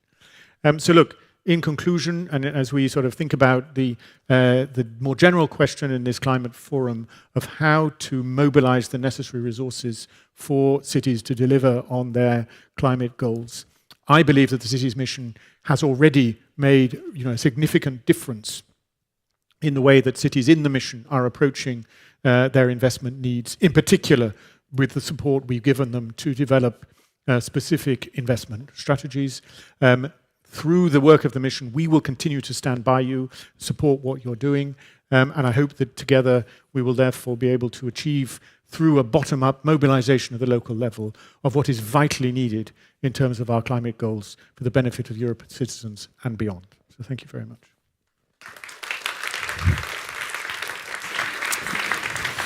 Thank you very much. Now, if you have a question in mind, you are most welcome to ask. If you want to have the microphone, you can think about it, and I will start. I was thinking about the green transition, and do you think that that is a competitive edge for Europe, the green transition? How would you describe the situation? No, I think it's, I mean, the whole philosophy of the European Green Deal, as it's been sort of led and sort of driven by President von der Leyen and the current Commission, is that it is the green growth agenda for the European Union. And that, as we see more and more evidence that climate change is a reality, is having potentially devastating economic and social and even security consequences for Europe and for the rest of the world, it is clear that we need to progress with the sustainability, with the green agenda. And if Europe, through its forward-leading policies, under the European Green Deal, specifically with initiatives like the Cities Mission, can take a lead in developing the new technologies, the new solutions, which are going to be required to meet these challenges, then we have a global lead. I mean, if you look at, for example, we still have, I think, in the wind technology, the wind energy basically was born in Denmark and extended to the rest of the European Union. We still have a global lead in wind technology. I know the Chinese are developing all sorts of new gearboxes and other technologies, but if we can be consistently ahead of the curve in developing the new technological solutions that we need to meet the inevitable challenges of climate change, then that is the solution that we need to pursue. Where do you see room for improvement in Europe in the green transition? Do we have the skill force? Do we have the technology innovations that we need? No, I think, you put your finger on two of the things. I think we need a continued strong political commitment. We need to support the actors in society who are driving the green transition as much as we can. And we need to do that also by responding to the needs that they identify. And there is a technological challenge. And there with the European Research and Innovation Framework Programme, Horizon Europe, we've already done a lot, but I hope we will be able to do more. This was very much something which we heard in President von der Leyen's political guidelines, that in this new green industrial transition, this is going to be a priority.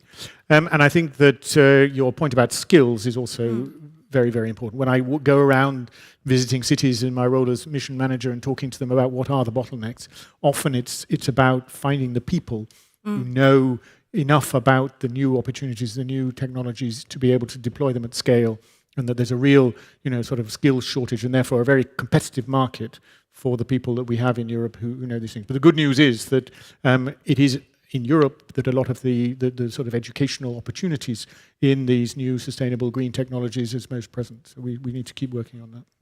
What are you hoping from the companies, the private sector, and also from the cooperation between the public and the private? Well, I think it's what we're seeing from the companies, which is really encouraging, and that is that they are extremely excited about the business opportunities that the green transition is offering.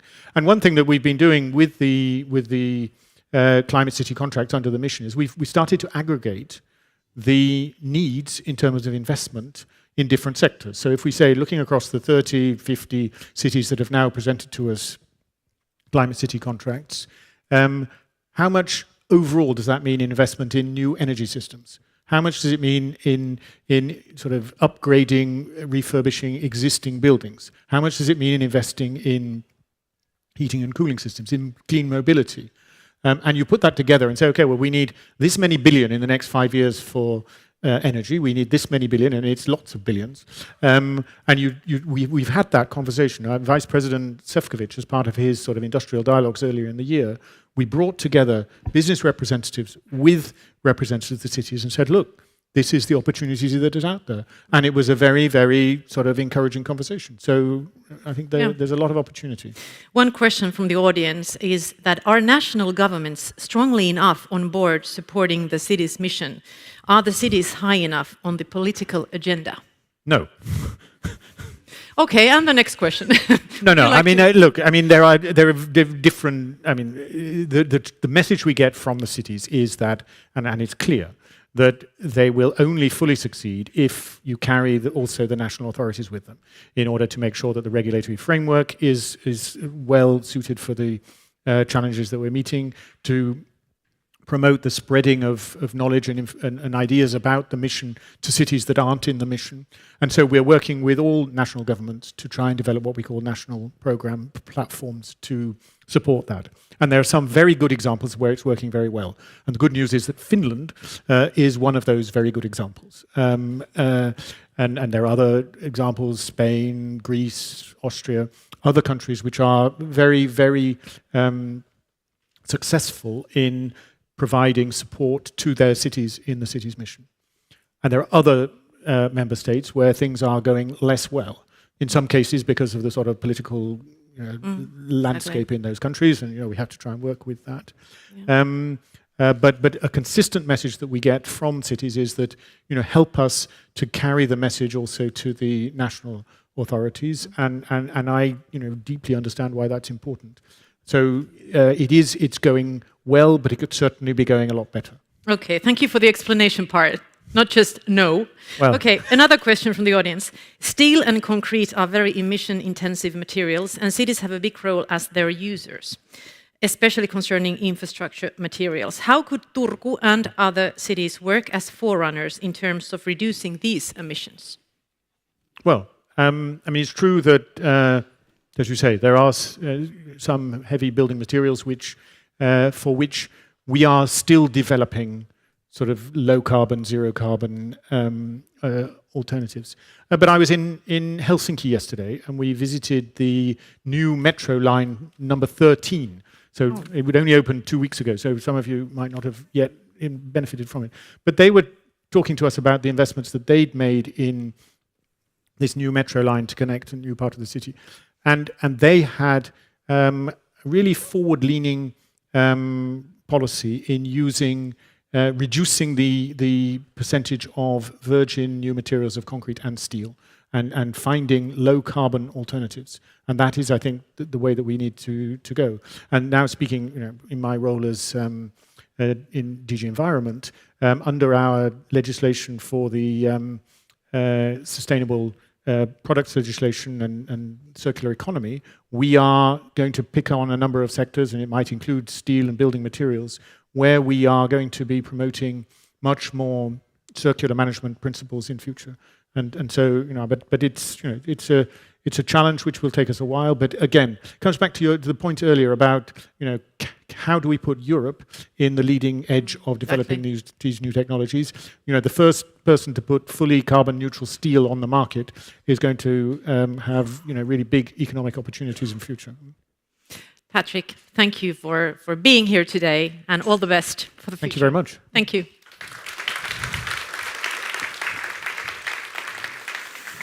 You can take a seat in the front row, for example.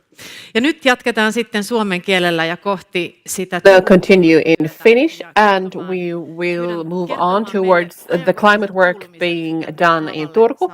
So now I would like to ask the climate director of the city of Turku, Risto Veivo, to share us the latest news. Tervehdys. Onko jotain semmoisia ihan Hello. nopeita Have you got any quick comments on Patrick's keynote? The support we get through the mission from the Commission is just wonderful. And we could say that it's moving up to a next level, how organized we are in collaborating with the other cities. So now, could you tell us about the climate work you're doing in Turku? What points would you like to make?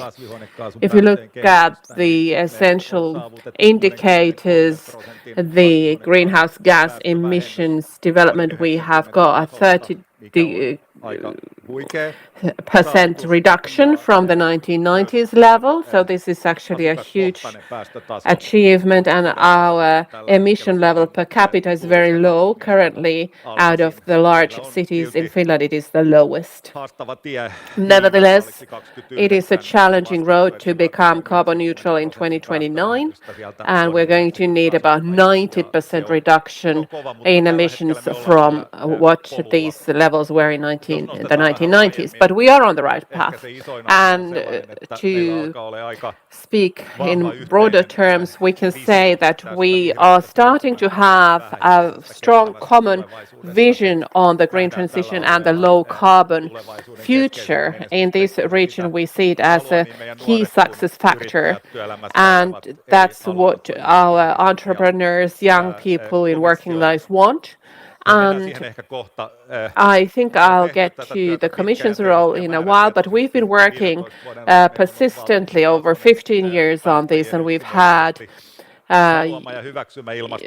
unanimous opinion in the Council for this. We've had strong measures. We've been able to do this work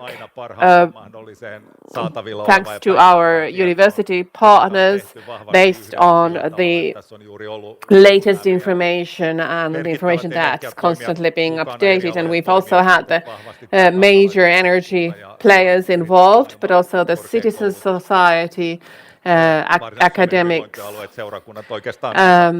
the welfare regions, everybody's been involved. Are there any particular challenges you would like us to see solved in the near future? We need to get the emissions of all sectors down, and of course the street and road traffic as one individual sector is the biggest one, when we've been able to reduce emissions on energy otherwise so much. So we currently have a planning being done on that, and this is on the traffic, and this is very essential. And of course, also entities to do with adjusting to the climate change are rising there. How we can meet the vulnerabilities that the climate change will bring up, and how can we build a safe city in the future? What has the status with the mission brought to Turku's climate work, maybe to your partnership structures?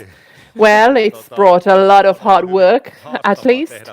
It's been very challenging to produce this package, the commitments, the action plan, the investment plan, and to get a strong structure in place where we have 13 climate city contract partners to be strongly committed to that. It's been hard work, but it's been very motivating for the city, to our teams, people in different areas, and we've been doing it together. And it brings us the European Commission as a partner here and support, and the other partners here. We have collaboration between 6 cities in Finland and many more in Europe, and then we can reorganize our financing side, and we have a perspective plan to up to 2030 and beyond. So we have a large group of financial institutions doing this work together with us. Of course, we've been working together with the European Investment Bank for a long time. We've come up with strong climate investment packages, but this has really improved everything we've been doing. It's made it more structured, and the fact that the Commission has invested in this heavily has been key. You mentioned investments. What in particular in Turku now needs investment? Can you name a few? We have large investments in public transportation. We will invest in walking and cycling. Of course, energy investments continue to be there on the agenda, other sector investments as well. But I think what has been essential for us in Turku is that the city has been growing fast and is making a lot of investments.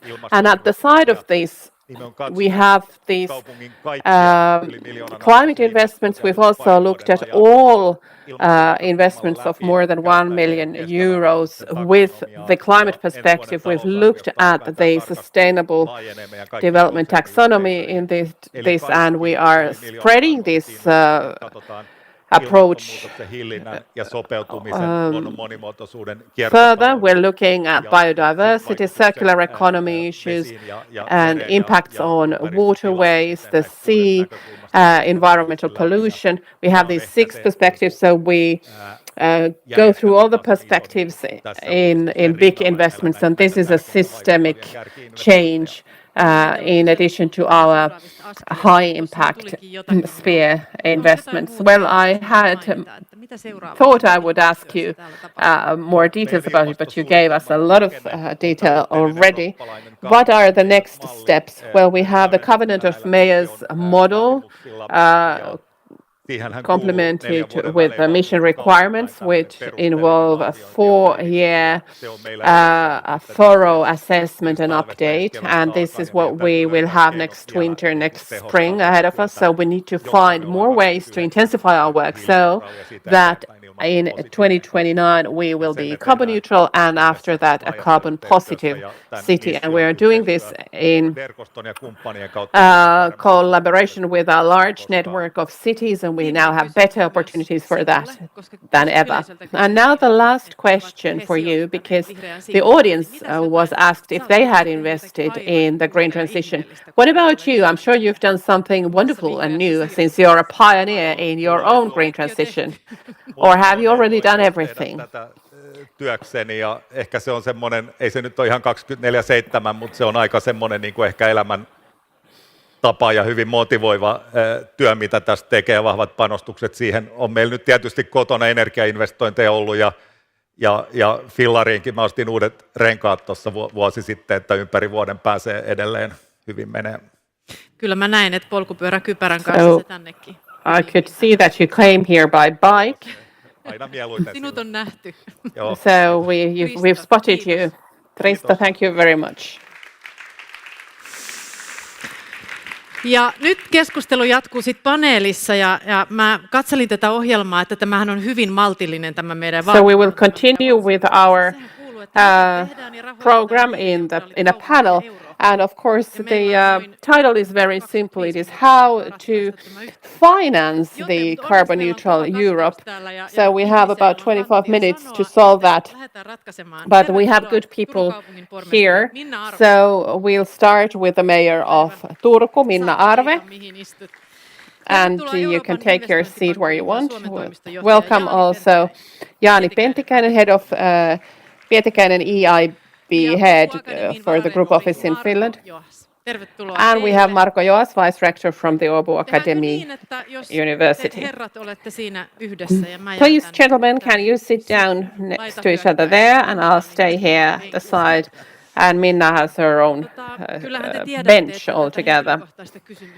Now, you know you won't escape the personal question either. How have you personally invested in the green transition in the past year? Maybe Minna, you can start.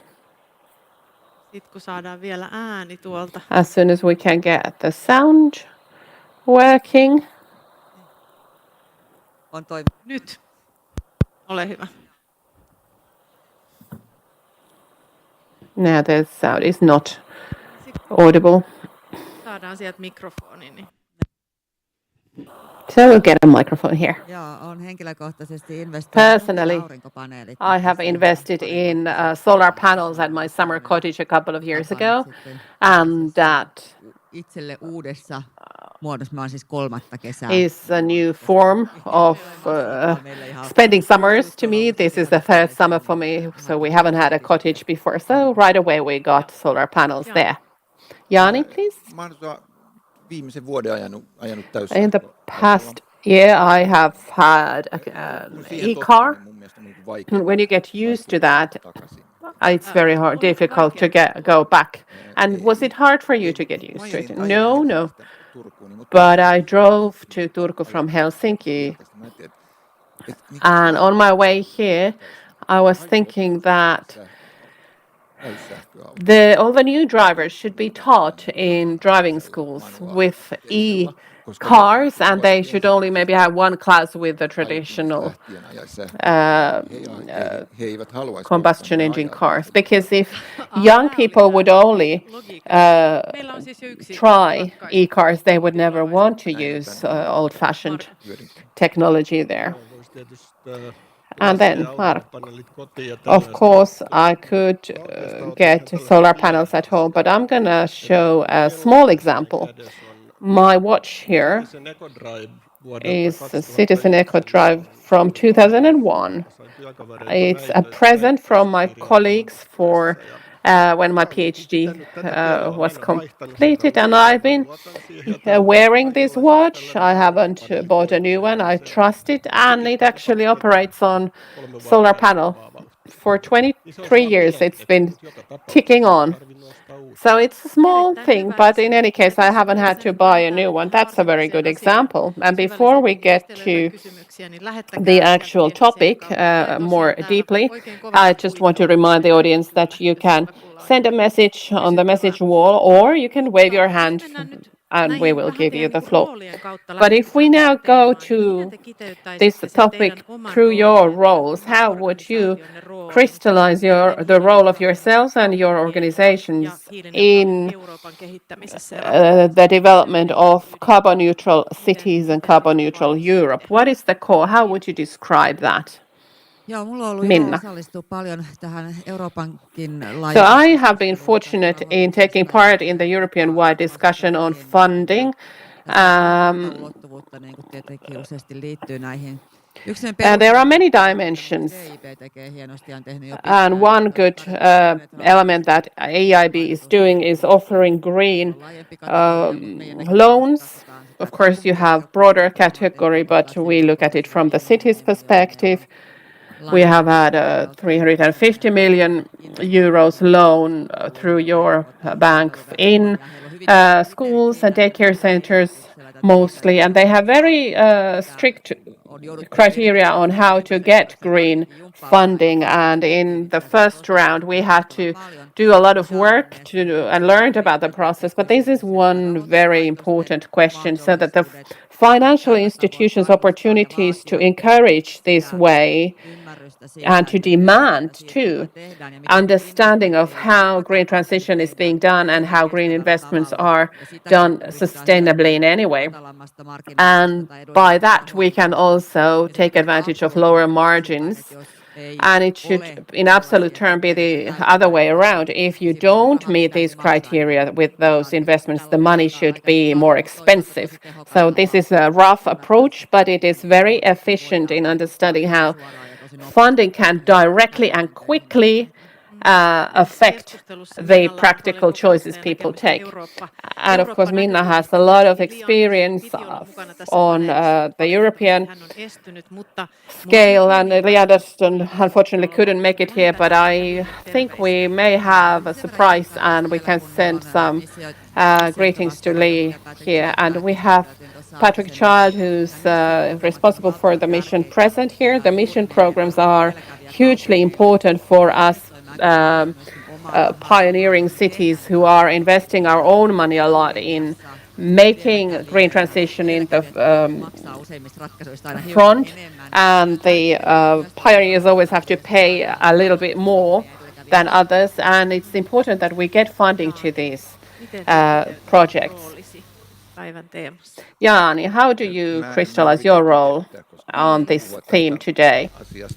Koko loppuajan, mitä meillä on käytettävissä. Mutta Euroopan investointipankkiryhmä, Euroopan pankki ja Euroopan investointirahasto, so niin EIB ovat varmasti and the fund together are the biggest single funder for achieving these goals. 85 billion euros per year, more than 50% are allocated to the environmental sector. So with our funding, which is long-term funding and cheap, we are able to carry out these projects together with our clients. And the funding for the Finnish public sector is well over 5 billion euros for the well-being regions and municipalities and cities. So our number one priority is that we can progress in the green transition. And in addition to our funding, we offer also advice services so that projects, bankable projects, can be then taken forward. Thank you. Yes, indeed. This is very extensive. And then, Marko, university research. How would you describe your role?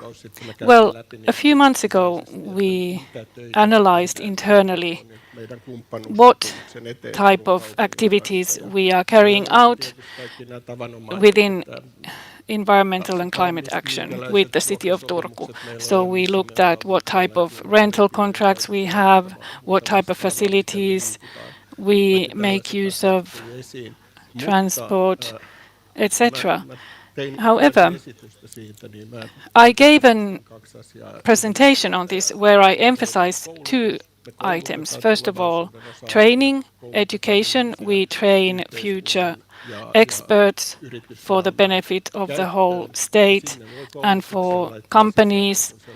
And within training, we can then put forward the type of values that take these matters into a better direction. And then, of course, research. It creates possibilities for new innovations, the possibilities to understand better how to achieve these difficult objectives. So there are many different parts linked to education, training, and research. Yes, you mentioned difficult objectives. Now, indeed, they are very challenging, difficult, as you said. Where should we now focus on in order for us to achieve these objectives? What is the most important problem that we should be able to solve? There are many actions that we have to take, of course, but I would like to flag the long-term use of clear data, clear information, so that we can see what we have done. We can make use of the long-term data. As a city, we are participating in a joint platform in the Covenant of Mayors. We have been introducing this data into the platform so that on the long run we can show what we have done to our partners, to funders.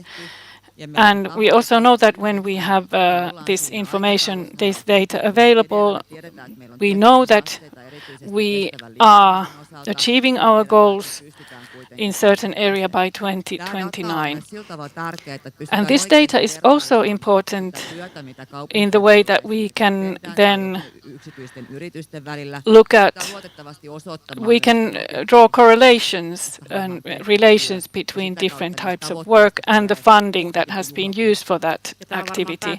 And this is very concrete, not just empty words. And of course, this is important for decision making, isn't it? Yes, indeed. And also for the sake of the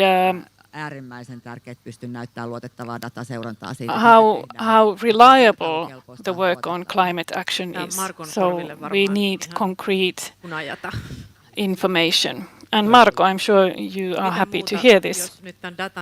Yes, I am.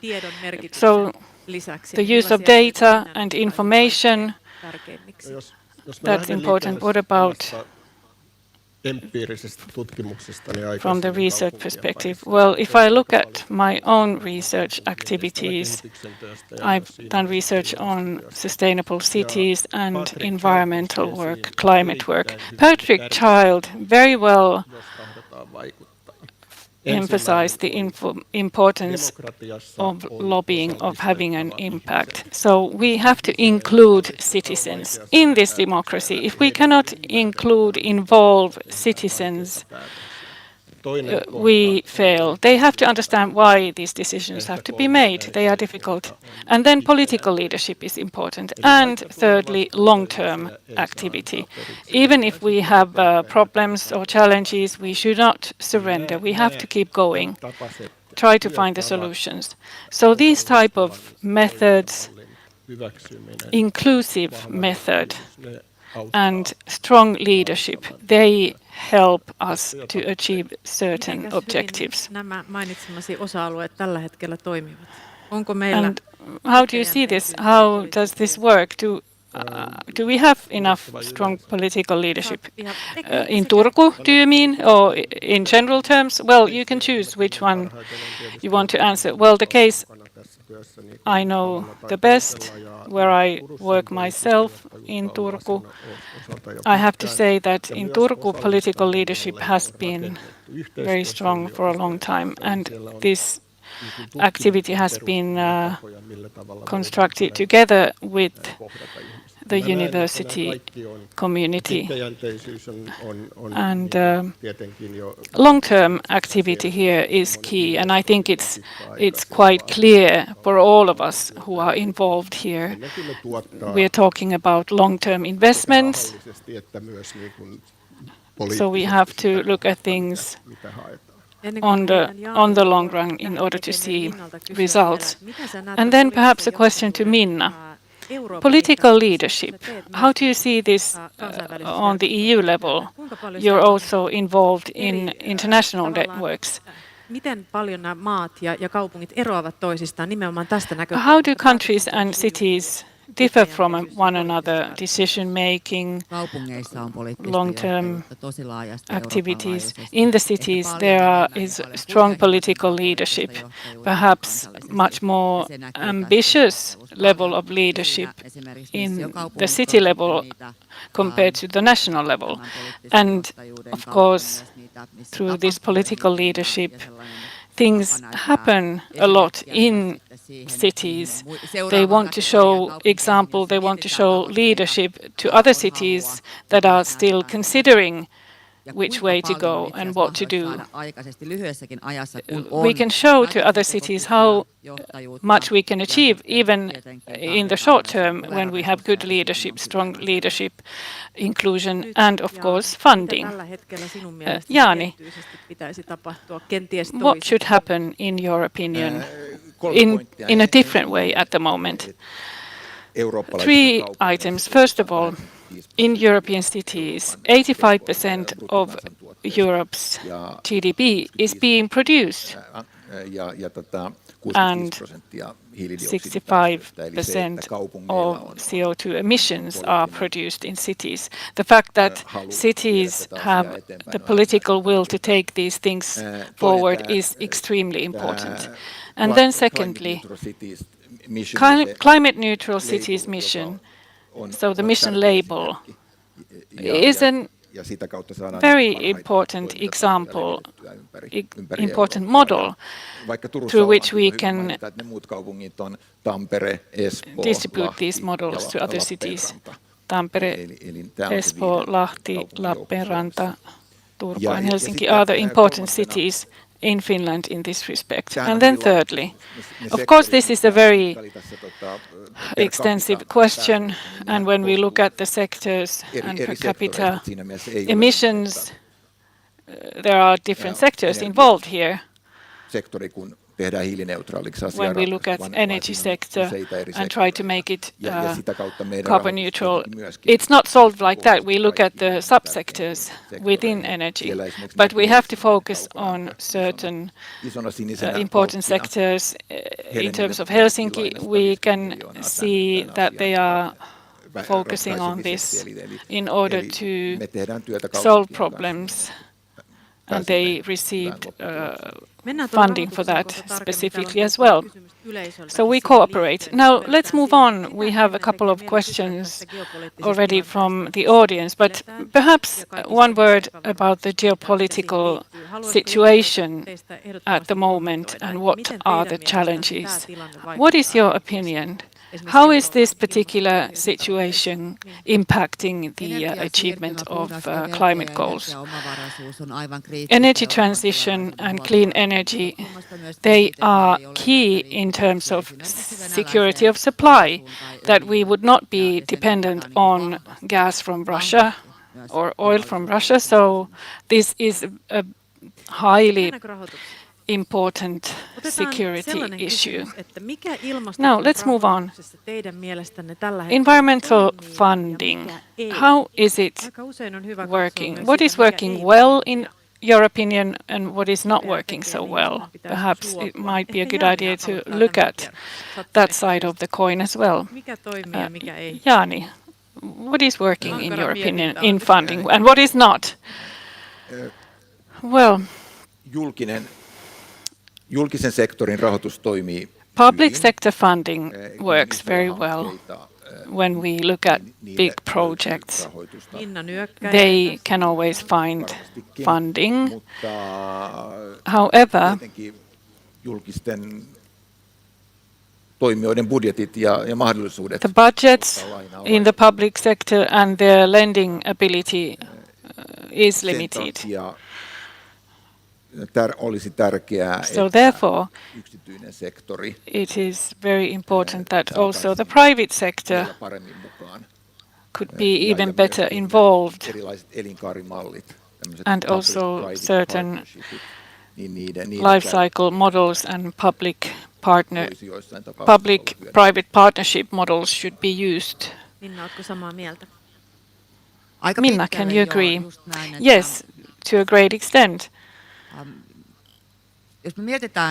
Now, if we look at the city of Turku, as a city, we're able to reduce 50% of the emissions within the group, and for the rest of the 50% we need companies and stakeholders. First of all, the companies need to consider their possibilities. They must have the will and also the economic possibilities. They can't make choices if they can't see the business case of that.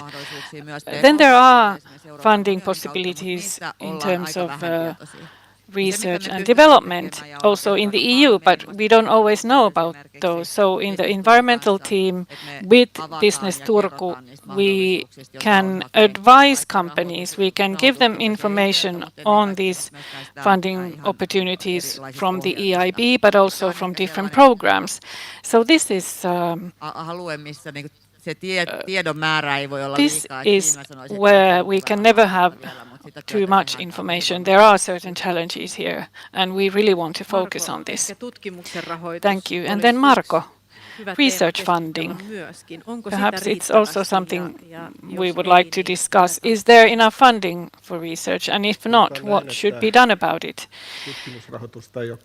Well, there's never enough research funding. This is the common reply from the universities. I think that in Finland, the universities are very active when applying for research funding. Many changes have taken place that support this type of activity. Of course, universities, university alliances on a long term is very important, and this is being developed, and this helps for obtaining funding also for green transition. Many alliances have opted for a working model where a green transition is a central perspective, the basis of the alliance. And then, of course, universities individually have even more than that as their perspectives. Now we have a question here. Capital market functions, how do they look from your perspective? How should capital markets be developed? What was the abbreviation you used in the beginning? Letta. Any comments? Well, I could of course say here that as an EU bank, we carry out policy guidelines, and it's the Commission that sets those guidelines. But of course, this is correct. Capital markets are fragmented at the moment, and that in turn hinders or slows down investments, and risk-taking venture capital markets, private equity markets form only 1/7 of what they are in the US at the moment. So when we want to support green transition through startup activities, green hydrogen, etc., well then the funding is problematic. There are bottlenecks. And if we had a better capital market union, that would help. Minna, well, let's not restart the discussion that we heard this morning about the internal market report. And in the presentation, we heard about these fragmented national markets. Single markets have not been unified.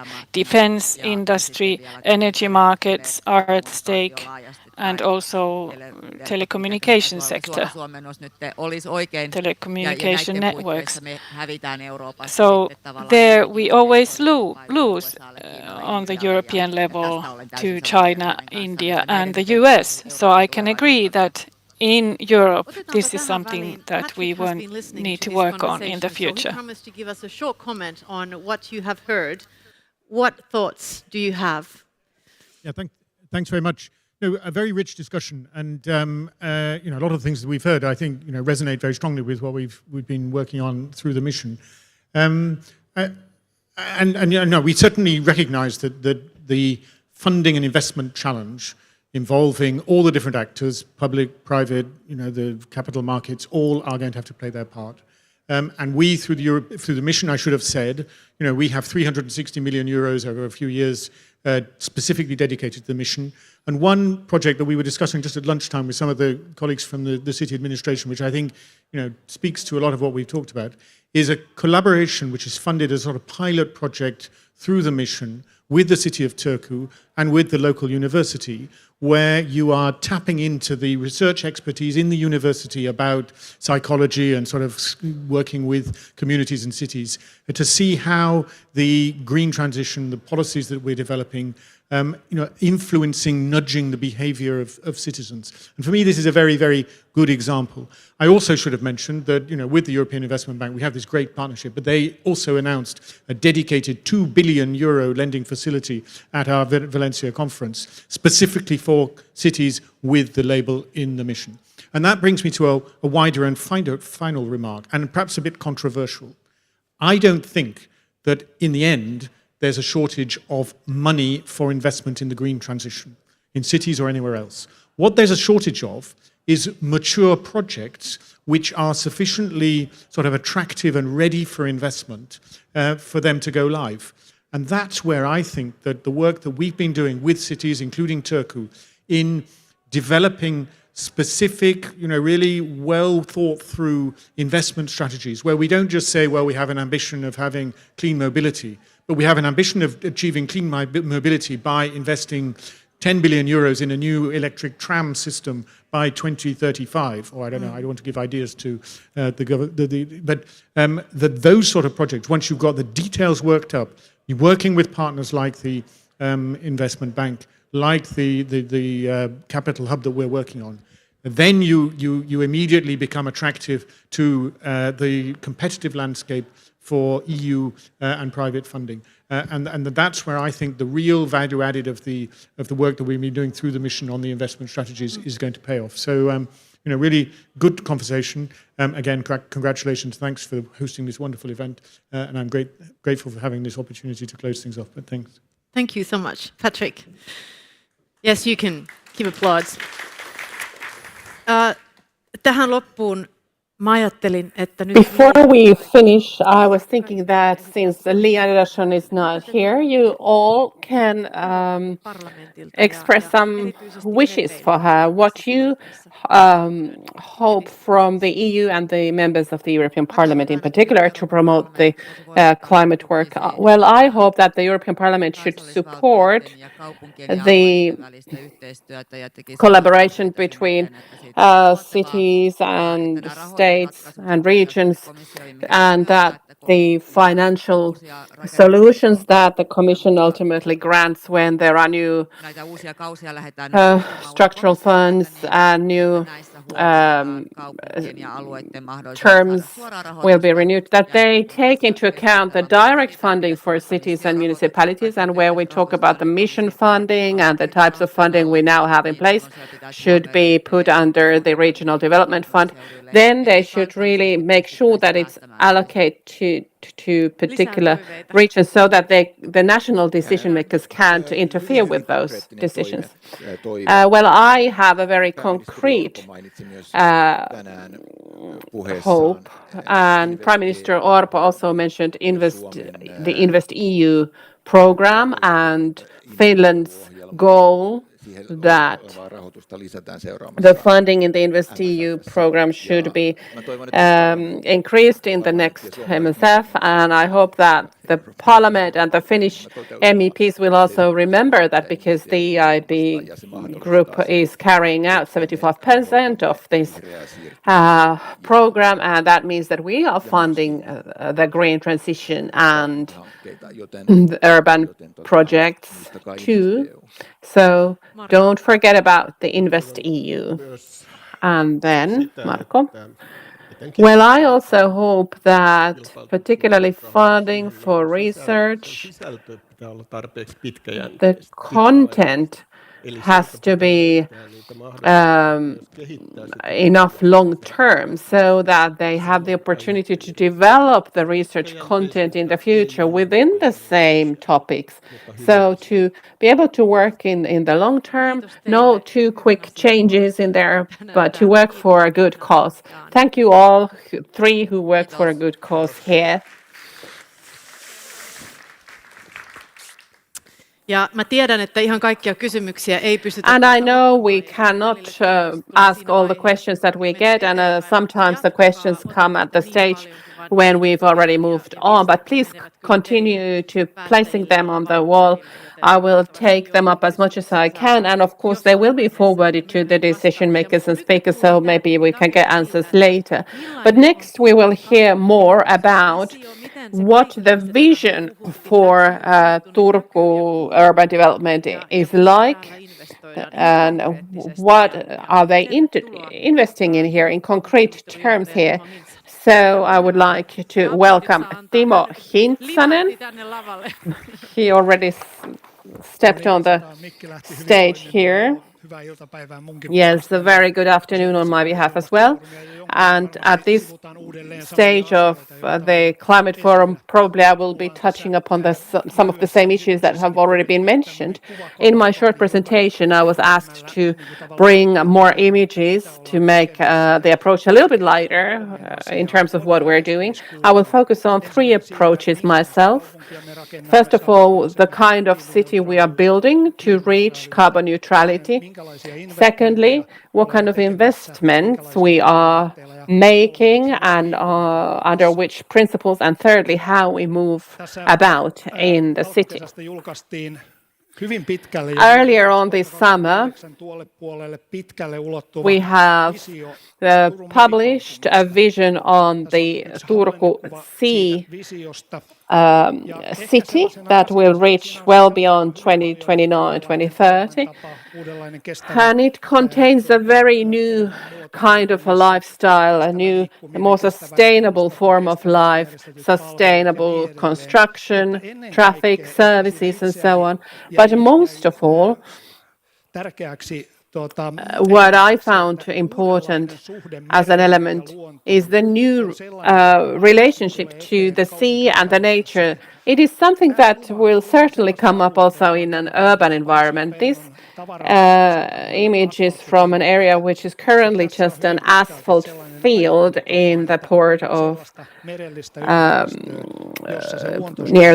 Turku, and here the idea is to create environment where the relationship with the nature is brand new. And another image that describes this region that could be opposite to Ruissalo, next to the current harbour field. This is a very strong perspective of restoration. Naturally, the nature has been similar to what we have in Ruissalo. Perhaps in 30 years' time in the future it could be like that again. And as a concrete step towards this kind of thinking is that when we're planning the city today, we largely think that green issues, nature issues will be solved with separate free time zones, natural reservation areas, and so on. But here, nature will be part of city blocks. It will be part of even building indoors. It is a clear step towards a relationship with the nature, which is currently not very well controlled in our constructed urban environment. And I will now move on to the other extreme, an individual building. Behind the curtains here, we are building the music house Fuga, which is one of the biggest investments in the city, and it is evaluated according to the EU taxonomy main themes. And the assessment has shown that both of these projects, as well as many of the other projects that were assessed in the city of Turku, where there was a €1 million limit, so any projects bigger than that have been assessed, and they are very sustainably built and follow the principles of the EU taxonomy. But as time goes by, we will have more opportunities in thinking about this. So, and I'm sure we're not doing it like that even today, that we want to check afterwards if things are okay, but it will be used as a tool for further planning. So we get the principles incorporated into the projects at early stages, and therefore we can make many steps ahead from the current objective that we have, that is already met when we are using these wise criteria. And in this project, I believe location is an important basis for sustainable construction building, where we have a location that does not require driving cars there, but that is accessible on foot without cars. It's already an important step towards climate-friendly construction. And this project also, in very concrete terms, it is actually the most significant project in Turku, where, when you think about the investment, the music house Fuga is coming to an area that was not constructed before. It was a green-covered area, so the whole roof tops of the building will be developed as a green area, and it will be actually much richer in terms of natural species than what the lawn used to be in that area. So this is also a political decision and a way to show our respect towards nature and biodiversity, and it is a very welcomed addition to this project. So on the roof of the music house Fuga, there will be a park available to everyone, open access, at all times. On the right-hand side, you can still see the 6 main themes of the EU taxonomy regulation that have been mentioned several times already, and that I will continue mentioning in connection with other projects. What we are using as building materials and what emissions we produce are very important. And many studies have shown that wooden construction that's so well suited to Finland will also help us in the long term to achieve carbon neutrality objectives.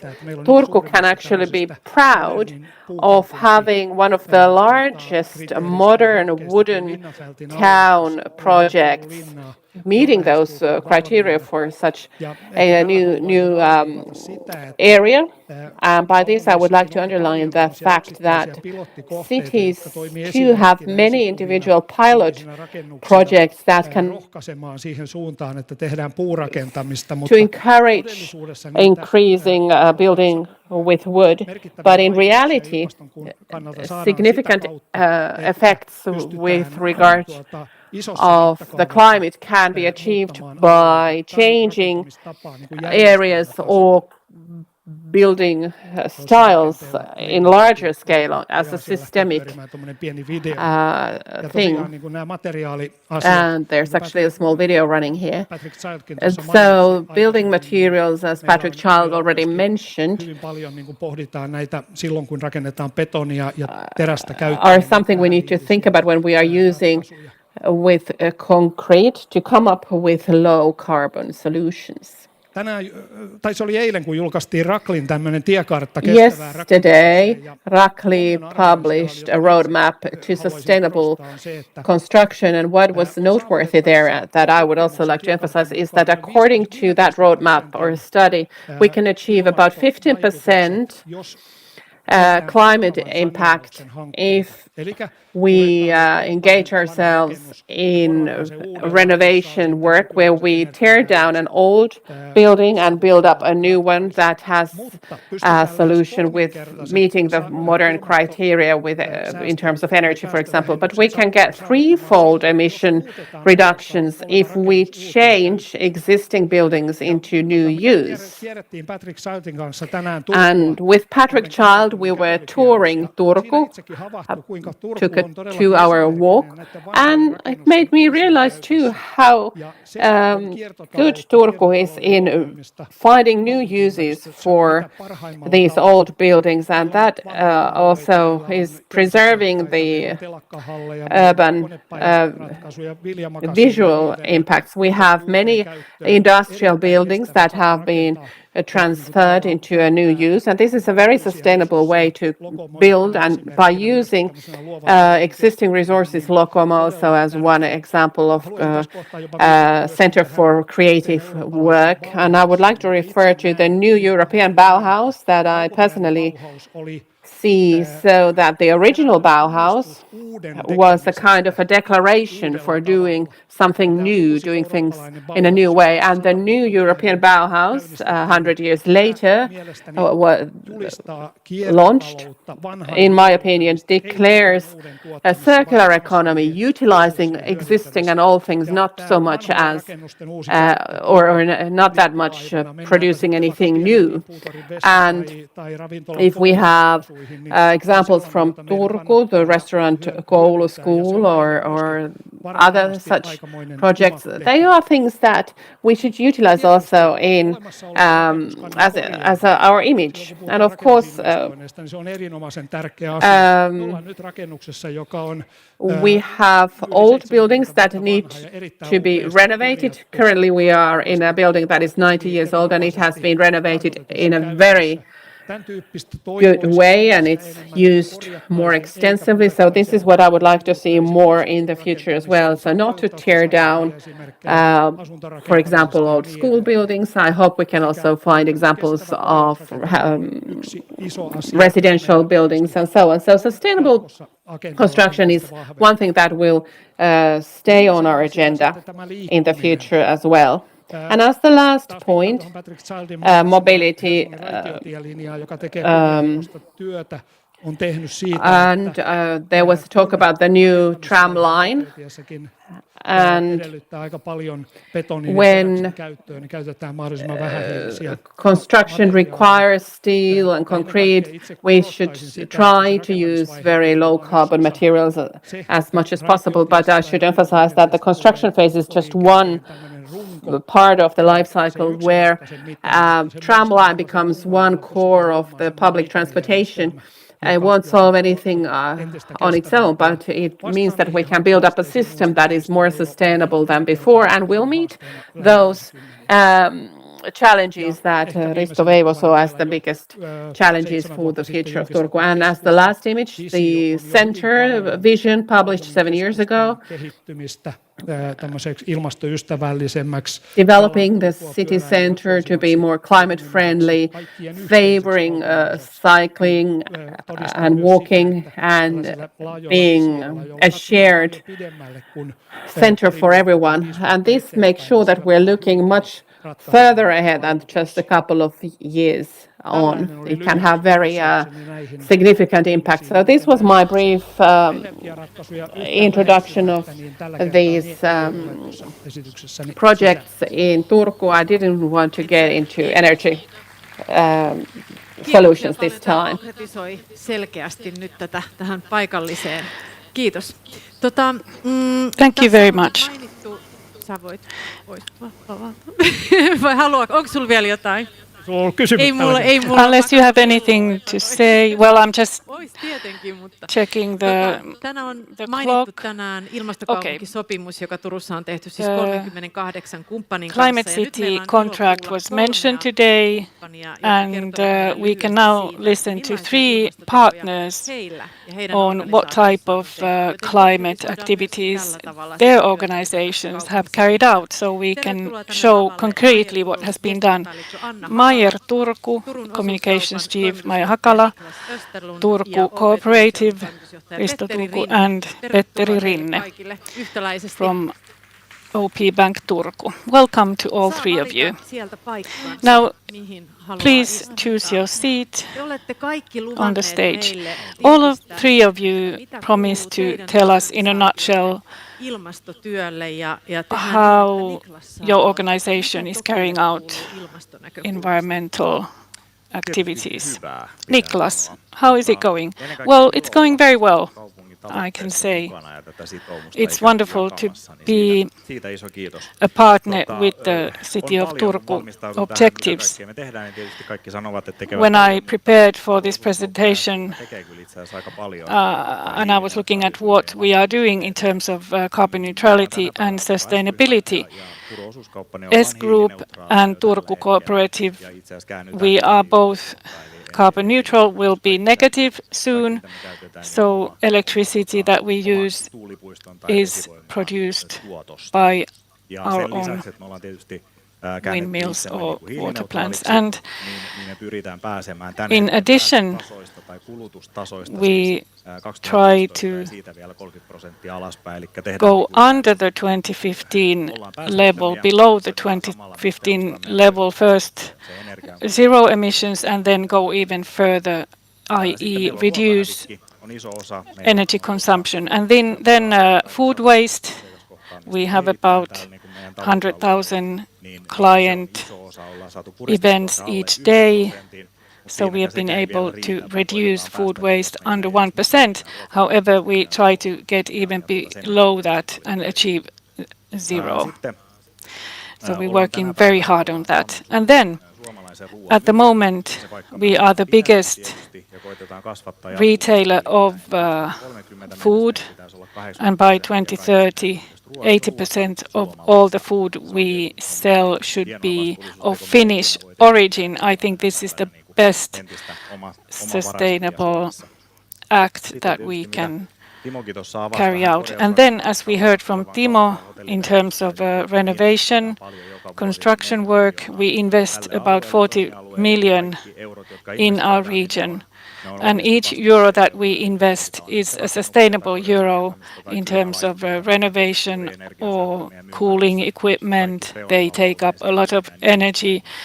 Free equipments are very important. So this is what we carry out in our activities. I think I used up my time already, but circular economy, in addition to all what I mentioned, it's very present in our retail shops.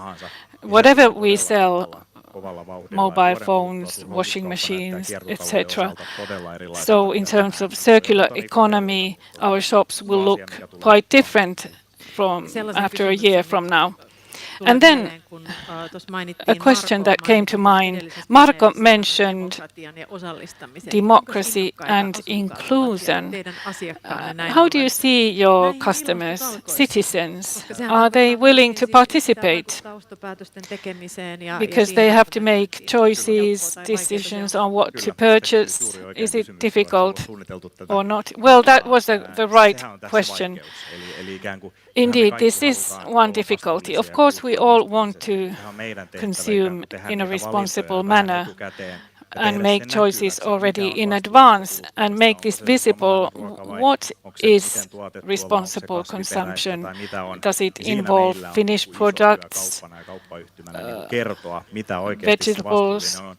So we as retailers have the responsibility to give choices, give information. This is still work under progress.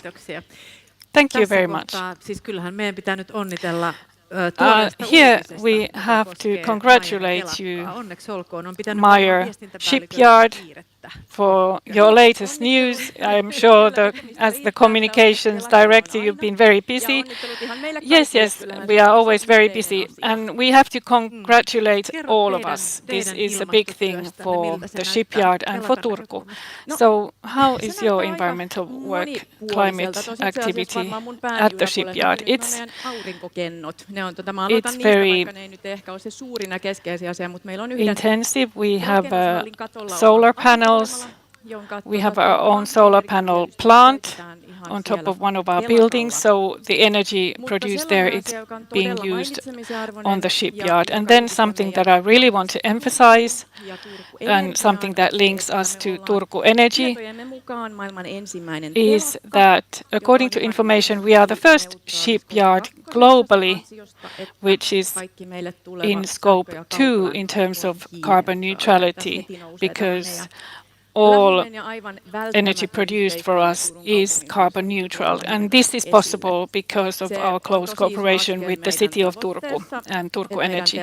This is a great step in our activities so that we achieve carbon neutrality for the total shipyard by 2030. And then another big goal, which is set for next year, we want to compose a carbon neutral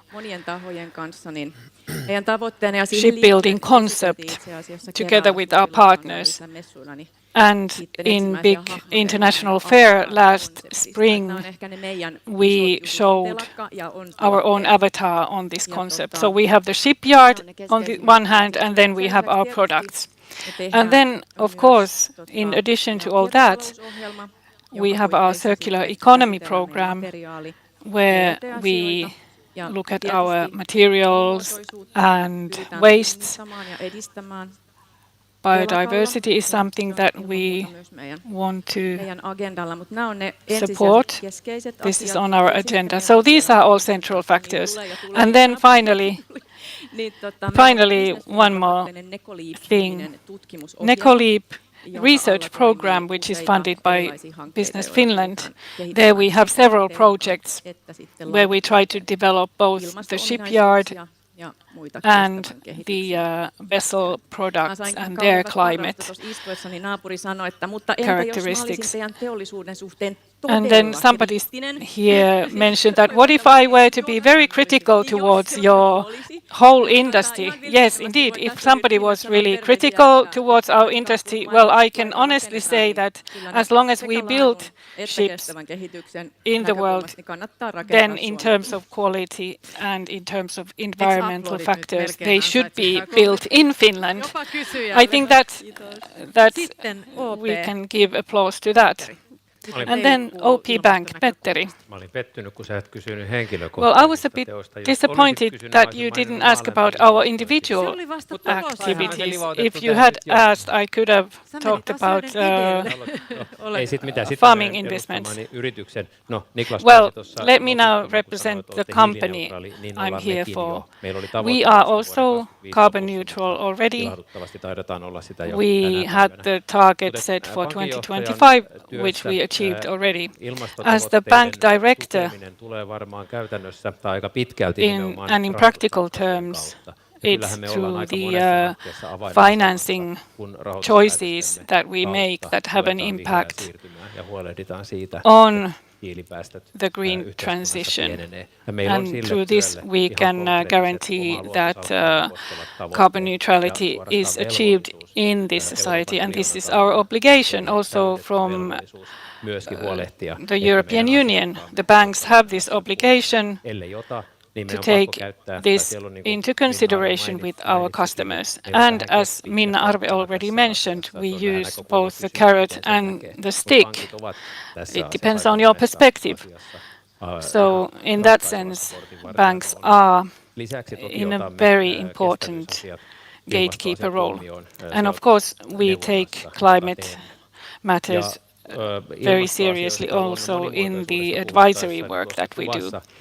Now, we saw in this one picture colleagues working somewhere in Turku. They are eradicating an invasive alien species from the nature. It's a very nice looking plant, but it's not a plant that belongs to the Finnish nature. And this is something, a responsible act that we can do. All me and my colleagues who work in the bank, we carry out these kind of practical activities. Excellent, thank you very much. It's wonderful to hear from these organizations. Perhaps then finally, from all of you, as you carry out a lot of activities in terms of climate, and you can see the challenges in this work that you do. What is that you need? Is there something you need more, or should something be done away with altogether? Any ideas? Perhaps I'll give you a hint to Hanna concerning communication. The importance of communication. I'm sure that's very important towards your customers. Awareness raising is very important. Do you agree? Oh, yes, I do. If you pose an open question, I would have stated that the awareness raising and raising the level of commitment of activities. We have thousands working for us at the shipyard and with partnerships. I have to mention this because yesterday was such an incredible day. We also launched a mobile phone app for the Meyer Turku staff, so that we can achieve also our staff in terms of sustainability and responsibility through this app. And together with our partners, with the City of Turku, cooperation has been excellent, and I'm sure that we can continue and improve this cooperation in terms of communication, and in this way we can challenge everybody and spread the good word. Yes, this is indeed very important, to challenge people. And then, Petri. Well, my wish is the following. It's not enough that we just draft great programs and we have technologies to support us, to support people, companies. But the will to act has to be there. The will to act sustainably and responsibly is key. If the will is not there, things go wrong. I'm sure you know what I'm talking about. Even if we have the possibilities to fight against environmental degradation. So we need the will. And Patrick Child, I think, mentioned that we often hear some say that capital is not there. But I agree with Patrick. Capital is there to fund good projects. So capital is there in your local bank, it's in the EIB. Rather, we are lacking concrete, bankable and good and well-prepared projects. Yes, indeed, this is something that is always mentioned. And Niklas, now is your opportunity to say a few wise words on what is needed. Well, responsibility and carbon negativity, it's quite overwhelming. So perhaps we should now consider how we find the correct information which is useful for us. The Turku commitment and the projects therein are very interesting. We have to find the correct information, what is useful for us as consumers and what can be done on the project level. So there is plenty of information, but we have to find the correct information. And a mobile app was mentioned. We also have this S-Mobile app. There, in terms of sustainability and responsibility, you can see, you can calculate your carbon footprint in terms of what you purchase annually and how you can influence your own choices. And what is your footprint? Well, I don't know. I have to check it from the mobile app. I will let you know after this event. Thank you very much to you all for this conversation. Thank you. Tilaisuutemme alkaa olla lopuillaan, mutta vielä tähän loppuun meille this event has almost come to an end, but finally we will have a very important presentation from a very important individual, perhaps some completely new ideas. Valtteri Suvanto from the Youth Council of Turku.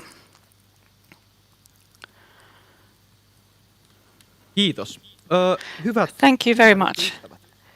Dear environmental friends, as was stated, my name is Valtteri Suvanto and I represent the Turku Youth Council. For myself, environmental work is very important because it has an impact on everybody's life. The climate is not only about today's world, the people on this planet, but it's about a cooperation between generations and how to find solutions together. We have to remember that our biggest heritage is to give an opportunity for a future. A future will be taken place in this environment that we have after our footsteps. These goals are very important, but activities are even more important. We have been able to make achievements in Turku. Carbon neutral Turku by 2029, and we have worked hard to achieve this goal. More than 60 different projects. Siitä mä haluan kiittää Turun kaupunkia ja kaikkia Turun yhteistyökumppaneita. Työmäärä on iso. I want to thank everybody and I want to thank all. In addition to projects, it's also very important to see what we can achieve. We have started the electrification of public transportation. We are able to raise the awareness of citizens of this, and in decisions we have to work on solutions, because in the end big projects are vaikuttavat huomattavasti meidän ilmastoon. Ilmastomyönteisten päätösten So it's important vaan vaihtoehto, to see all this not as a burden but as a choice. Tuntuu, että me puhutaan vain ilmastoahdistuksesta. On tärkeää myös pitää positiivinen mieli. Sometimes I feel that we only talk about climate anxiety, but things will not get any better if we keep blaming each other, because we're all in this together. So therefore I would like to see us working in good cooperation for the solutions both here in Turku as globally. And before I finish, I would like to hope that we can also think further ahead to the future. And somebody also mentioned carbon negativity. It is important to think about what will happen after 2029, because we have already started our environmental journey as the best example in Finland. And why shouldn't we continue on that same role? Thank you.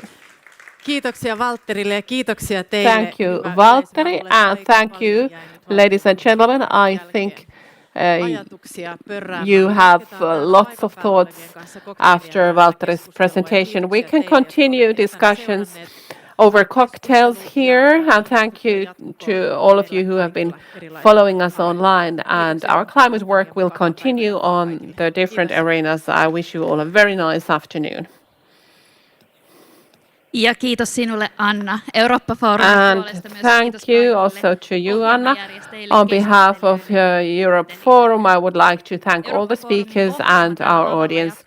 Europe Forum's program on this stage päättyy tällä lavalla tänään ja jatkuu huomenna. Ends here today, but it will continue in another room at 9 tomorrow, where we will have a panel by Business Turku and Turku Business School, and they talk about the innovations and their future in Europe. So we are going to meet again tomorrow. Tomorrow the program continues at 9 a.m. at the Little Stage, where Business Turku and Turku Chamber of Commerce will start the day with their panel, Where is European Competitiveness Headed? The Future of Investments and Innovations of Europe. Thank you and see you tomorrow.